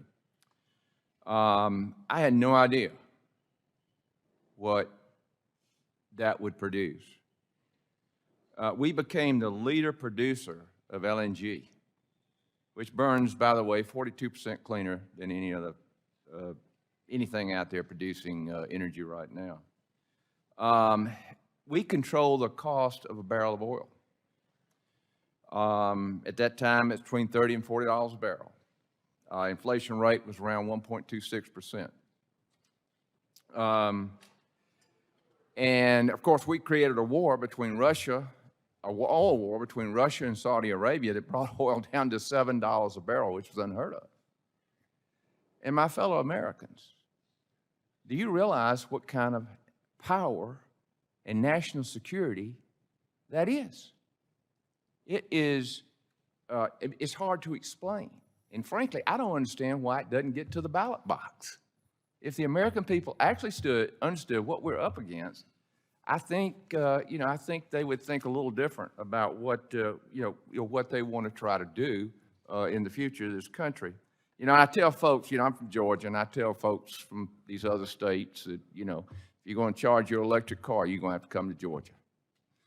Because, David, we have the most abundant, most efficient, best value energy of any state in the country, which explains why Georgia has been the best state to do business in 10 years in a row. And I congratulate you and the University of Georgia and, of course, our other great universities for what you've done to make that happen, because you've been a big part of it. And as the chairman said, Plant Vogel's in my district. I have lived 3 and 4. I mean, you can't believe what we've been through. But the bottom line is we're still going to produce power at less than a penny a kilowatt hour. That's based on 40 years. That thing's going to run 60, 80 years. Yeah. So, David, you say nuclear, there's no way forward. Obviously, the regulations, and we went through it on 1 and 2 when we built it. We had the meltdown, 3 Mile, and then all of a sudden the manual got very thick. Obviously, we want to be safe, but there's no hope for nuclear energy in this country? No, so there is. I'm actually quite optimistic about it, Congressman, long-term, very optimistic. My point is it probably will not be large nuclear plants like Vogel. It's going to be the small modulars. I'm very bullish that we're going to see that turn around, and I think the U.S. is going to recapture its swagger from that. I do think we're going to need to engage, though, with our allies across the country, across the world, excuse me. If we're going to stand down China and Russia and the footprint that they have right now on this, we are going to have to work with our allies. We not only need this resource and technology domestically, but emerging economies where energy poverty really still is a big problem, they need this technology. They need reliability. We talk about energy transitions. They're looking for energy traction. Right. Well, and a little bit of history of rural America, our rural co-ops. They went through the Clean Air Act. I think it was the 4th Amendment to the Clean Air Act on the, the scrubbers and all you got. They invested millions to meet the requirements of the Clean Air Act. And then, of course, 20 years later, they said, no more coal. And so, they're sitting out there right now faced with, okay, where does rural America, where do we get the power? Right, and I'll be real quick. If you think about a top-down, hard-pressure energy transition push, we can look back in at the late 70s with the Power Plant Industrial Fuels Use Act, where we literally, by legislation, this body outlawed natural gas and oil plants and were mandated to build coal plants. We don't know what the future is going to hold when it comes to energy resources, which is why it really makes little sense to be abandoning any of those right now to meet one objective. Well, thank you all for your work on this, and like I said, I hope the American people are listening. This can get to a crisis real quick, and we experienced a little of that in December, and thank you so much for being with us today, and let's get the message out there. Thank you very much. Thank you, Mr. Allen. We've got 3 left, so we're going to go to Troy Balderson from Ohio. Thank you, Mr. Chairman, and congratulations on your chairmanship to lead the Energy Subcommittee, and I look forward to working under your leadership, so thank you. Panel, thank you, and please don't take anything personal, but I'm going to direct most of my questions to my fellow Ohioan, Mr. O'Loughlin. Thanks for being here. I've long said that natural gas is clean, affordable, and abundant. In Ohio, we've seen the economic impact of tapping into our natural resources with the Utica shale boom. Ohio's natural gas output was 29 times higher in 2021 than in 2010. In turn, natural gas has created hundreds of thousands of jobs and contributes over $50 billion to Ohio's GDP. We've also seen significant environmental benefits from natural gas. In Ohio alone, natural gas reduced carbon emissions from power generation by 38%. Mr. O'Loughlin, while much attention has been placed on the quick switch to renewables such as wind and solar, can you discuss how innovation and new technologies have led to improved environmental benefits with fossil fuels, especially natural gas? Yes, thanks, Congressman Balderson. Appreciate you having me here today. So, as you pointed out, the production of natural gas through fracking and other technologies has exploded in Ohio and much of the United States. And it's become much less expensive to produce, but much more beneficial and available. And likewise, on the generation side, we now have natural gas power plants that will use about 60% less BTUs of fuel to make a kilowatt hour of electricity than the best coal plants had or the previous best gas plants. So we've been able to make those plants about 40% more efficient over the last 20 years. And it's frankly a miracle. If we didn't have the natural gas supply we have, we'd really be in deep trouble right now. But that has been a huge contributor to not only Ohio, but all around the country. I agree. Follow up, excuse me, I'm very concerned with the rush to green approach we've seen from this administration. Renewables can and should play a role in our portfolio, but a quick switch to renewables is simply not feasible. Can you discuss the importance that natural gas and coal have in your operations, and do you think it's feasible to completely shut out fossil fuels in the near future? Yes, I think I've said that I know that it's not really possible, and it's certainly not feasible to get rid of fossil fuels. We have reduced the number of baseload plants. We have coal. I've talked about that. We are using natural gas to supplement that and to fill that gap. We are going to need more infrastructure, both natural gas and electric transmission, to be able to keep this thing working as we go forward. We're going to have to be able to count on natural gas on the coldest day of the year. Right now, we're still competing with home heating for natural gas certain days of the year, and at the same time, we're relying on it to hold up our electric system. That's where a lot of the problems we have today are. I'm quite confident we can make this transition. It's just a matter of how fast. About half the reductions in CO2 that we've made already have been from natural gas plants coming online. About half have been from renewables coming online. Those are both good things. There's nothing wrong with either. It's just how fast can we go while we still manage a system that works for people? Because at the end of the day, people want electricity on when they need it. That's the most important part of our job. Amen. Thank you. So my last question was going to be just for Mr. O'Loughlin, but I'd like to run everybody past, and I've got about 1 minute and 25 seconds, so be very brief. I'm going to be respectful. So last week, as I was out in the district, I had a little meet and greet with some chamber members, and I had a gentleman that was a farmer, and I took questions, and I know what my answer was, but I'd love to hear your response, starting with you, Dr. Gaddy, and work your way down. But his question was, tell me, what does it mean to modernize our grid? That's going to depend on who the question's being directed towards. I think, in my sense of hearing it, it would simply be to increase the resiliency of the grid, upgrade the grid. I think other people are going to respond to modernizing it means decarbonizing it. Perfect, thank you. Yeah, I would agree. The answer is kind of what you want it to be. There's a lot of things that we can and should be doing to modernize our grid. To some people, it means decarbonizing. To some people, it means adding communication and smarts to our grid that will allow us to better respond to events. To some people, it would mean adding more resilience to our grid so that it works under a variety of conditions that we are going to face, so that it works for people under any kind of conditions. Okay, thank you. Gentlemen, real quick, please. Yeah, I would agree. We need Okay. to make it more resilient. Okay, thank you. I yield back. Samuel Insull said that we should be able to integrate any kind of power generated by any means anywhere in the country and deliver it to anybody who needs it for whatever their purposes are, to paraphrase. And that's what it means to modernize the grid. 140 years later, we can stick with that and continue our relentless pursuit of that important goal. Thank you. Gentlemen, time's expired. We'll now go to Idaho, to Mr. Fulcher. Thank you, Mr. Chairman. We've had a lot of good questions and a lot of good answers, and I'm not going to repeat those, try to recover that turf, but we clearly need to reestablish some sanity into our mix of energy sources. But there's other challenges, and to deviate just slightly, and in part because we've got Dr. Schweitzer here, I'd like to talk about, ask him to talk about some of the other challenges that we face, and that's just not only the supply, but the potential homeland security issues that we've got. We've got the potential of cyber attacks or just outright disruptions or destruction of these sources.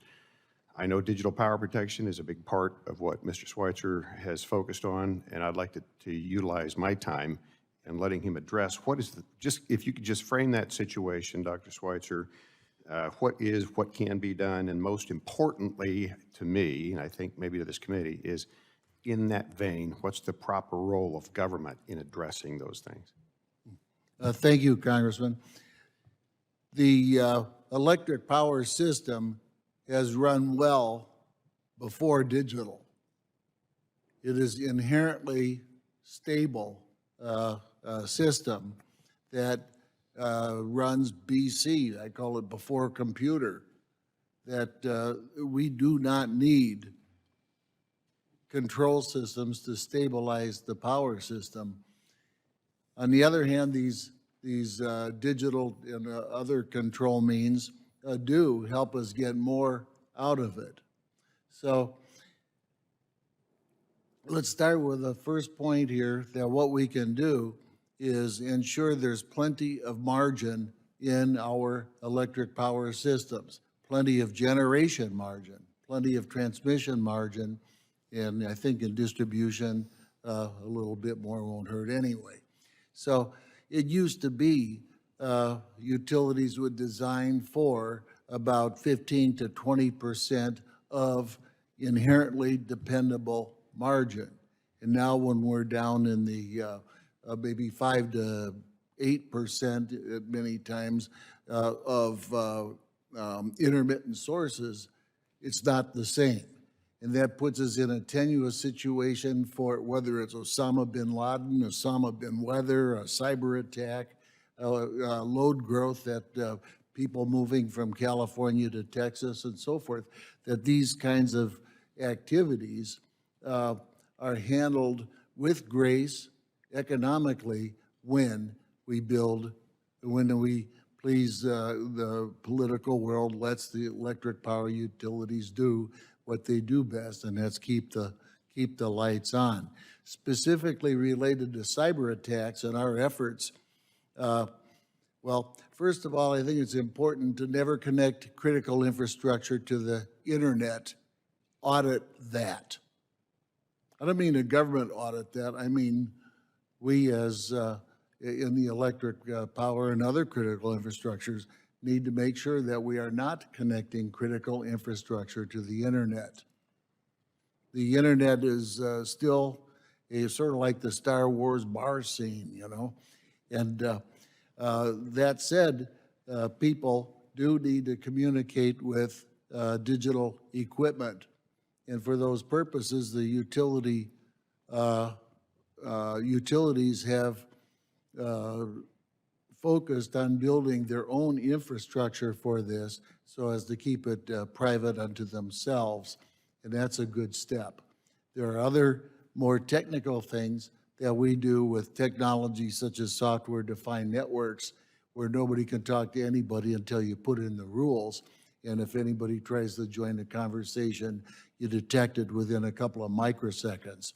So we could go on and talk about other technical means, but I want to underscore the importance of plenty of margin.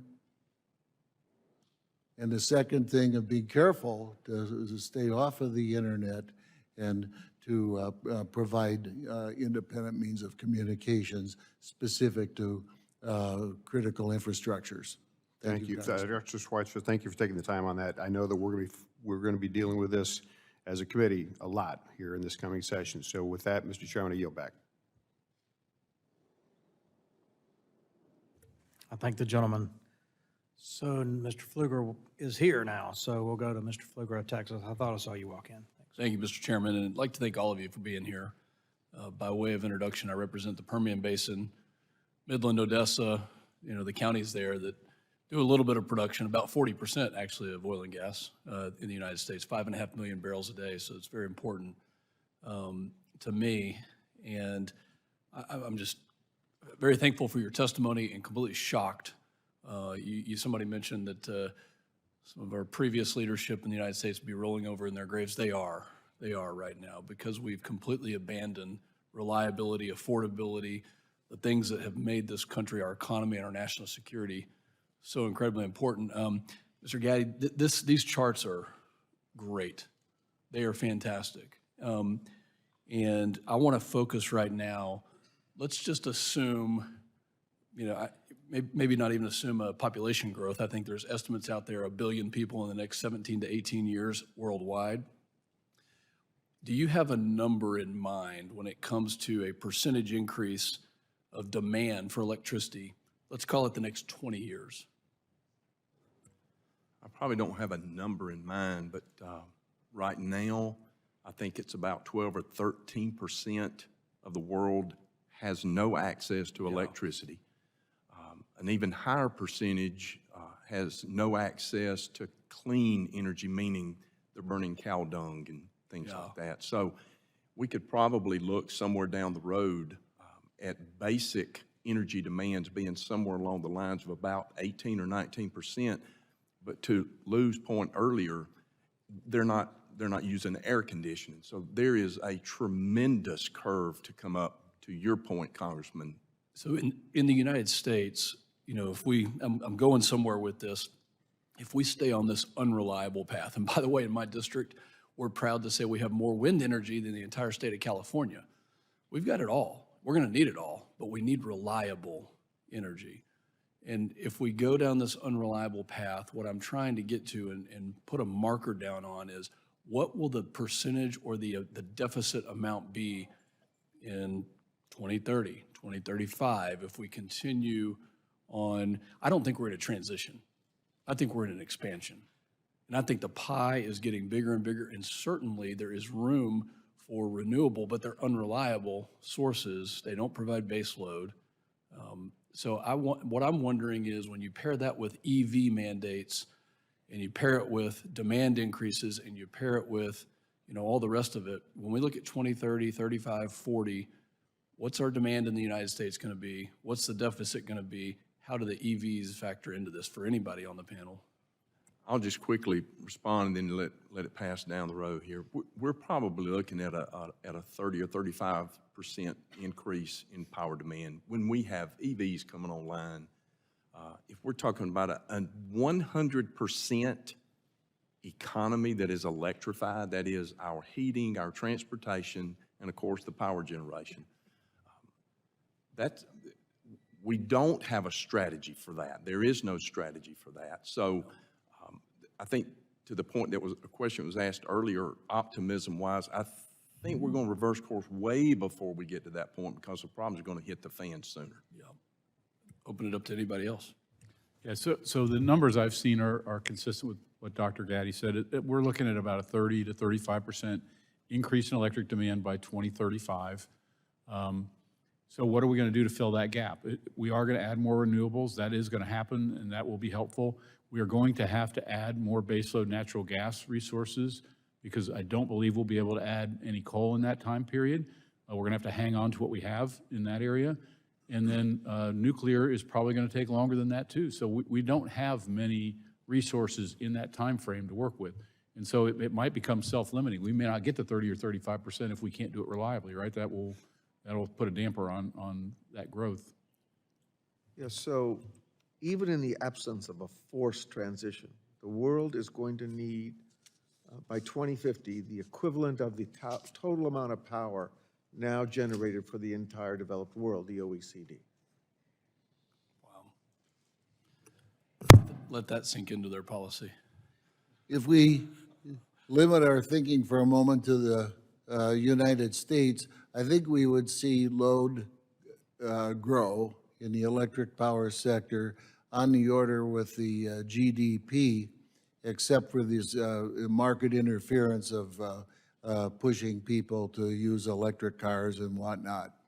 And that's perfectly manageable kind of growth that utilities left to their own devices and without the interference in markets can handle well.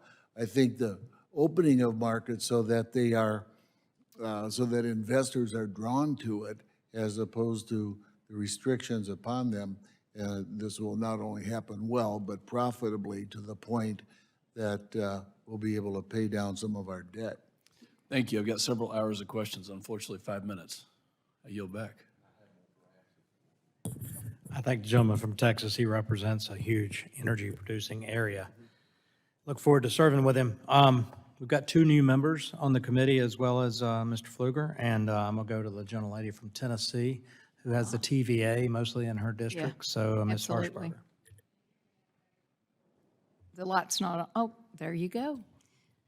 Thank you, Mr. Chairman. I appreciate you saving the best for last. 2 new women. I will tell you this, I represent East Tennessee, so we had a lot of trouble with those TVA blackouts, and there were some devastating effects that have been reported already because they were not told that these blackouts were coming, and we're trying to compile data on this as far as who was affected, how long were they down, how much monetary loss did they have. We know of one company that lost $3.5 million just in a short period of time, had to work through Christmas Eve and Christmas to get their plants back up. But I met with broadcasters last week, and the devastating thing was the emergency broadcasters went down and couldn't tell people what was going on.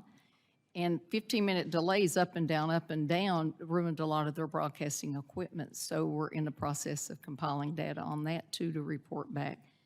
And emergency management services, I talked to those guys. Of course, they have orders of who goes down first, your manufacturers or what have you. They only had maybe 15-minute notice. Some got more, some areas were a little more prepared, but TVA didn't tell us what was going on. And I wish Mr. Crenshaw was here because I wanted to let him know that I also have nuclear fuel services in my district that makes, manufactures the fuel material for all the naval nuclear reactors and submarines and aircraft carriers. And I appreciate Mr. Duncan taking me on an energy tour with the hydro and nuclear. If they want clean energy, there's your sign. Those are the 2 forms that would be the cleanest forms of energy that nobody wants to push forward. But, I was telling Jeff, they've got 2 new contracts at NFS. They take that highly enriched uranium and use that for the nuclear fuel, but they've just gotten 2 more contracts from the National Nuclear Security Administration to prepare for future HEU conversion and purification services, and another contract that they have for downblending of the 20.2 metric tons of HEU to produce low enriched uranium. there's a lot going on. And from what I understand from the CEO of TVA, they are in the process of creating those small modular units on the drawing board right now so they can manufacture those and get them out into different areas. You know, this is my question. I'll just get to it. Even before I came to Congress, I'd heard interviews with Peter Prowl on the EMP Commission, and I've long been concerned about the risk associated with the weakened energy grid and allowing our adversaries to have stronger controls over their energy than we have over our own. And I even had Peter Prowl to come to my office, and I read the EMP Commission report, and I gasped all the way through it. And he could, you know, they dismantled the commission, so he gave me 2 books to read. And it's phenomenal how vulnerable we are. And when I found out that transformers for those grid systems are made in South Korea, maybe one other area, and you don't have backups, and he said the backups, what the report said, Congress wanted them to have a bunch of backup transformers. He says, that's not it. And I've talked to these electrical companies, and you can talk about this. The SCADA systems have to be EMP proof. There's so many things that we have to do. I don't hear anybody talking about these things. I've heard them talk about carbon-free and ESG, blah, blah, blah. But my question is, what national security risk are we taking on by failing to maximize our energy production? And the second part of that question, is the U.S. prepared for the effects of an EMP attack on our electrical grid? And if not, what are we going to do to prepare for that? Yes, sir. I figured you would be the first one. We've got a lot of experience with researching the effects of EMP on the control systems, and also a fair amount in certain pieces of primary power apparatus. And I am not all that concerned. I am not we know that the standards to which we build our equipment, and we exceed the stated standards, that based on our analysis and the analysis of other people and some testing, is things are quite robust, that they are not likely to fail due to a high-energy electromagnetic pulse weapon.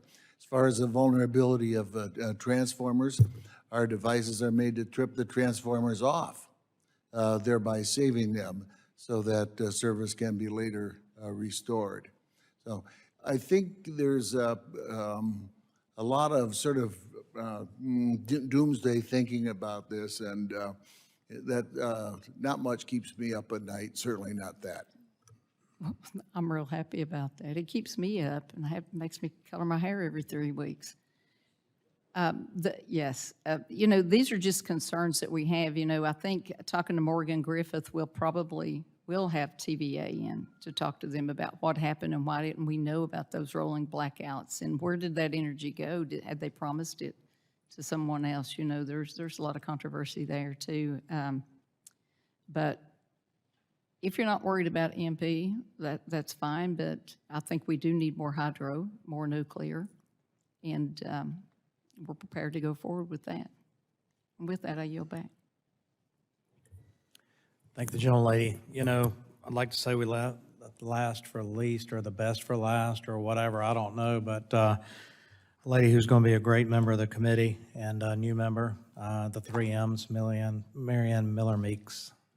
Thank you, Chair Duncan. I think this is on. It is the best is last, and so I'm just going to say go Hawkeyes. So I'll put in my plug for my team. And it's interesting, I'm also on the Conservative Climate Caucus, and we heard a little bit from Representative Curtis early. And I think, you know, one of the interesting things about being in the Conservative Climate Caucus is that we had attended both COP26 and COP27 last year. And unlike some of what you hear at COP26, they were very vocal that the demand for energy is increasing. And the amount that the demand of energy is increasing over the next decade is staggering, as I think that you, Mr. Pugliese, had mentioned. In Iowa, we have a great story to tell. I know that Texas and Representative Pfluger thinks that they're the energy capital of the United States, but Iowa is an energy state. So we have 50% of our energy is from renewables, with ethanol, biodiesel, biogas, compressed renewable natural biogas, manure. We also have wind and solar. We have 50% of our electricity is from wind, and we are an exporter of wind or electricity. But despite that, despite being an exporter of energy, last summer, we were told that we could expect to have rolling blackouts, despite being an exporter of energy. And I appreciate the comments that you all have made, number one, on energy, and I appreciate Mr. Pugliese mentioning renewables other than wind and solar, which are part of the portfolio. But I also appreciate your mentioning impoverished countries and developing emerging economies. Because when I talk to college students who have been educated in a way that I can see young people such as Greta Thunberg thinking that the world is going to end, is it 8 years now? I think 4 years have passed. That the globe is going to end, I can understand how they come to that place. So part of what we do is education. And when I talk to young people, I do mention what I think is unethical of developed economies to restrict emerging economies from developing their energy. And it's not just to create products, to export, but no one looks at clean water and sanitation and the energy needed for that. No one looks at the health of those countries because they lack sanitation and energy. And most importantly, the intellectual capital that the entire world is missing because they don't have lights on to be able to study and develop. I also look at what our nation is doing and what the current administration and president is doing. So my question is to you all, what's our energy policy? Does anybody know what our energy policy is? What it is or what it should be? What it is. Oh. Well, I'm happy to start with this, that I'd prefer if the United States did not have a federal energy policy, that it has been the energy policy of the electric power utilities to provide clean, safe, reliable, economical power. And I can't think of a better policy than that. I think you're correct. And growing up and having grown up during the OPEC oil crisis and gas lines, our energy policy in this nation for 50 years was to become energy independent. And because of innovation, because of the American ingenuity, we've received that. So my next question is this, and this is another thing I talk about in colleges, and that is, do you know how many personal vehicles there are on the roads today in the United States? So that would be passenger vehicles, that would be sedans, light trucks, motorcycles. I think it's almost the number of people we have in this country. You're correct. In 2020, it was 286 million. So I'm going to extrapolate because I'm not an engineer, so I'm not good at math. I'm just a doctor. Say it's 300 million in 2023. I read, and you can correct this, that in order to get a single 100-mile charge in an electric vehicle, it takes 30 kilowatt hours. Is that accurate? So how many kilowatt hours does it take to power every vehicle in the United States, not the logistics, not the transportation, just passengers, for 100 single-mile charge? 9.5 trillion, 300 million by 30. So, Mr. Laughlin, do you produce enough electricity in Ohio to power? We are Those barely vehicles. producing enough today to get by. We think about it in a little bit different terms, and we've looked at this a little bit. It's like adding an electric water heater to every house would be if we added an electric vehicle in every garage, which, by the way, not everybody has a garage, but so it's a significant amount of the electricity demand. Mr. Gady, how many states would it take in order to power just the passenger? And it's an important point, and the reason it's important, it shows the lack of serious thinking in our energy policy, and we have a goal. The administration's goal is to have all electric vehicles by 2035 or 2050, but no way to get there, no pathway, no plan. And not only the magnitude of your question, but also, you know, even though Pat said it's like adding a water heaters use are spread out through the day. EV charging is going to be a management nightmare. We are encouraging that in Georgia. We're behind EV development as an economic development issue, not as a carbon reduction. But that is going to have to be managed carefully, or we're going to have a peak that we are not prepared to meet. Thank you. I know that I'm over time, Chair Duncan, but I felt that was an important point for us to make and one that had not been brought up. Thank you. It was, and that's why I let you go on. No, I appreciate it. On behalf of Chairman McMorris Rodgers, I want to thank everyone's participation in today's hearing, both members and the panelists. The panelists were phenomenal, and I appreciate your frank answers to the questions for the committee. Look forward to working with each of you as we move forward on a national energy policy, affordable, reliable, and secure. And with that, the panel roundtable stand adjourned.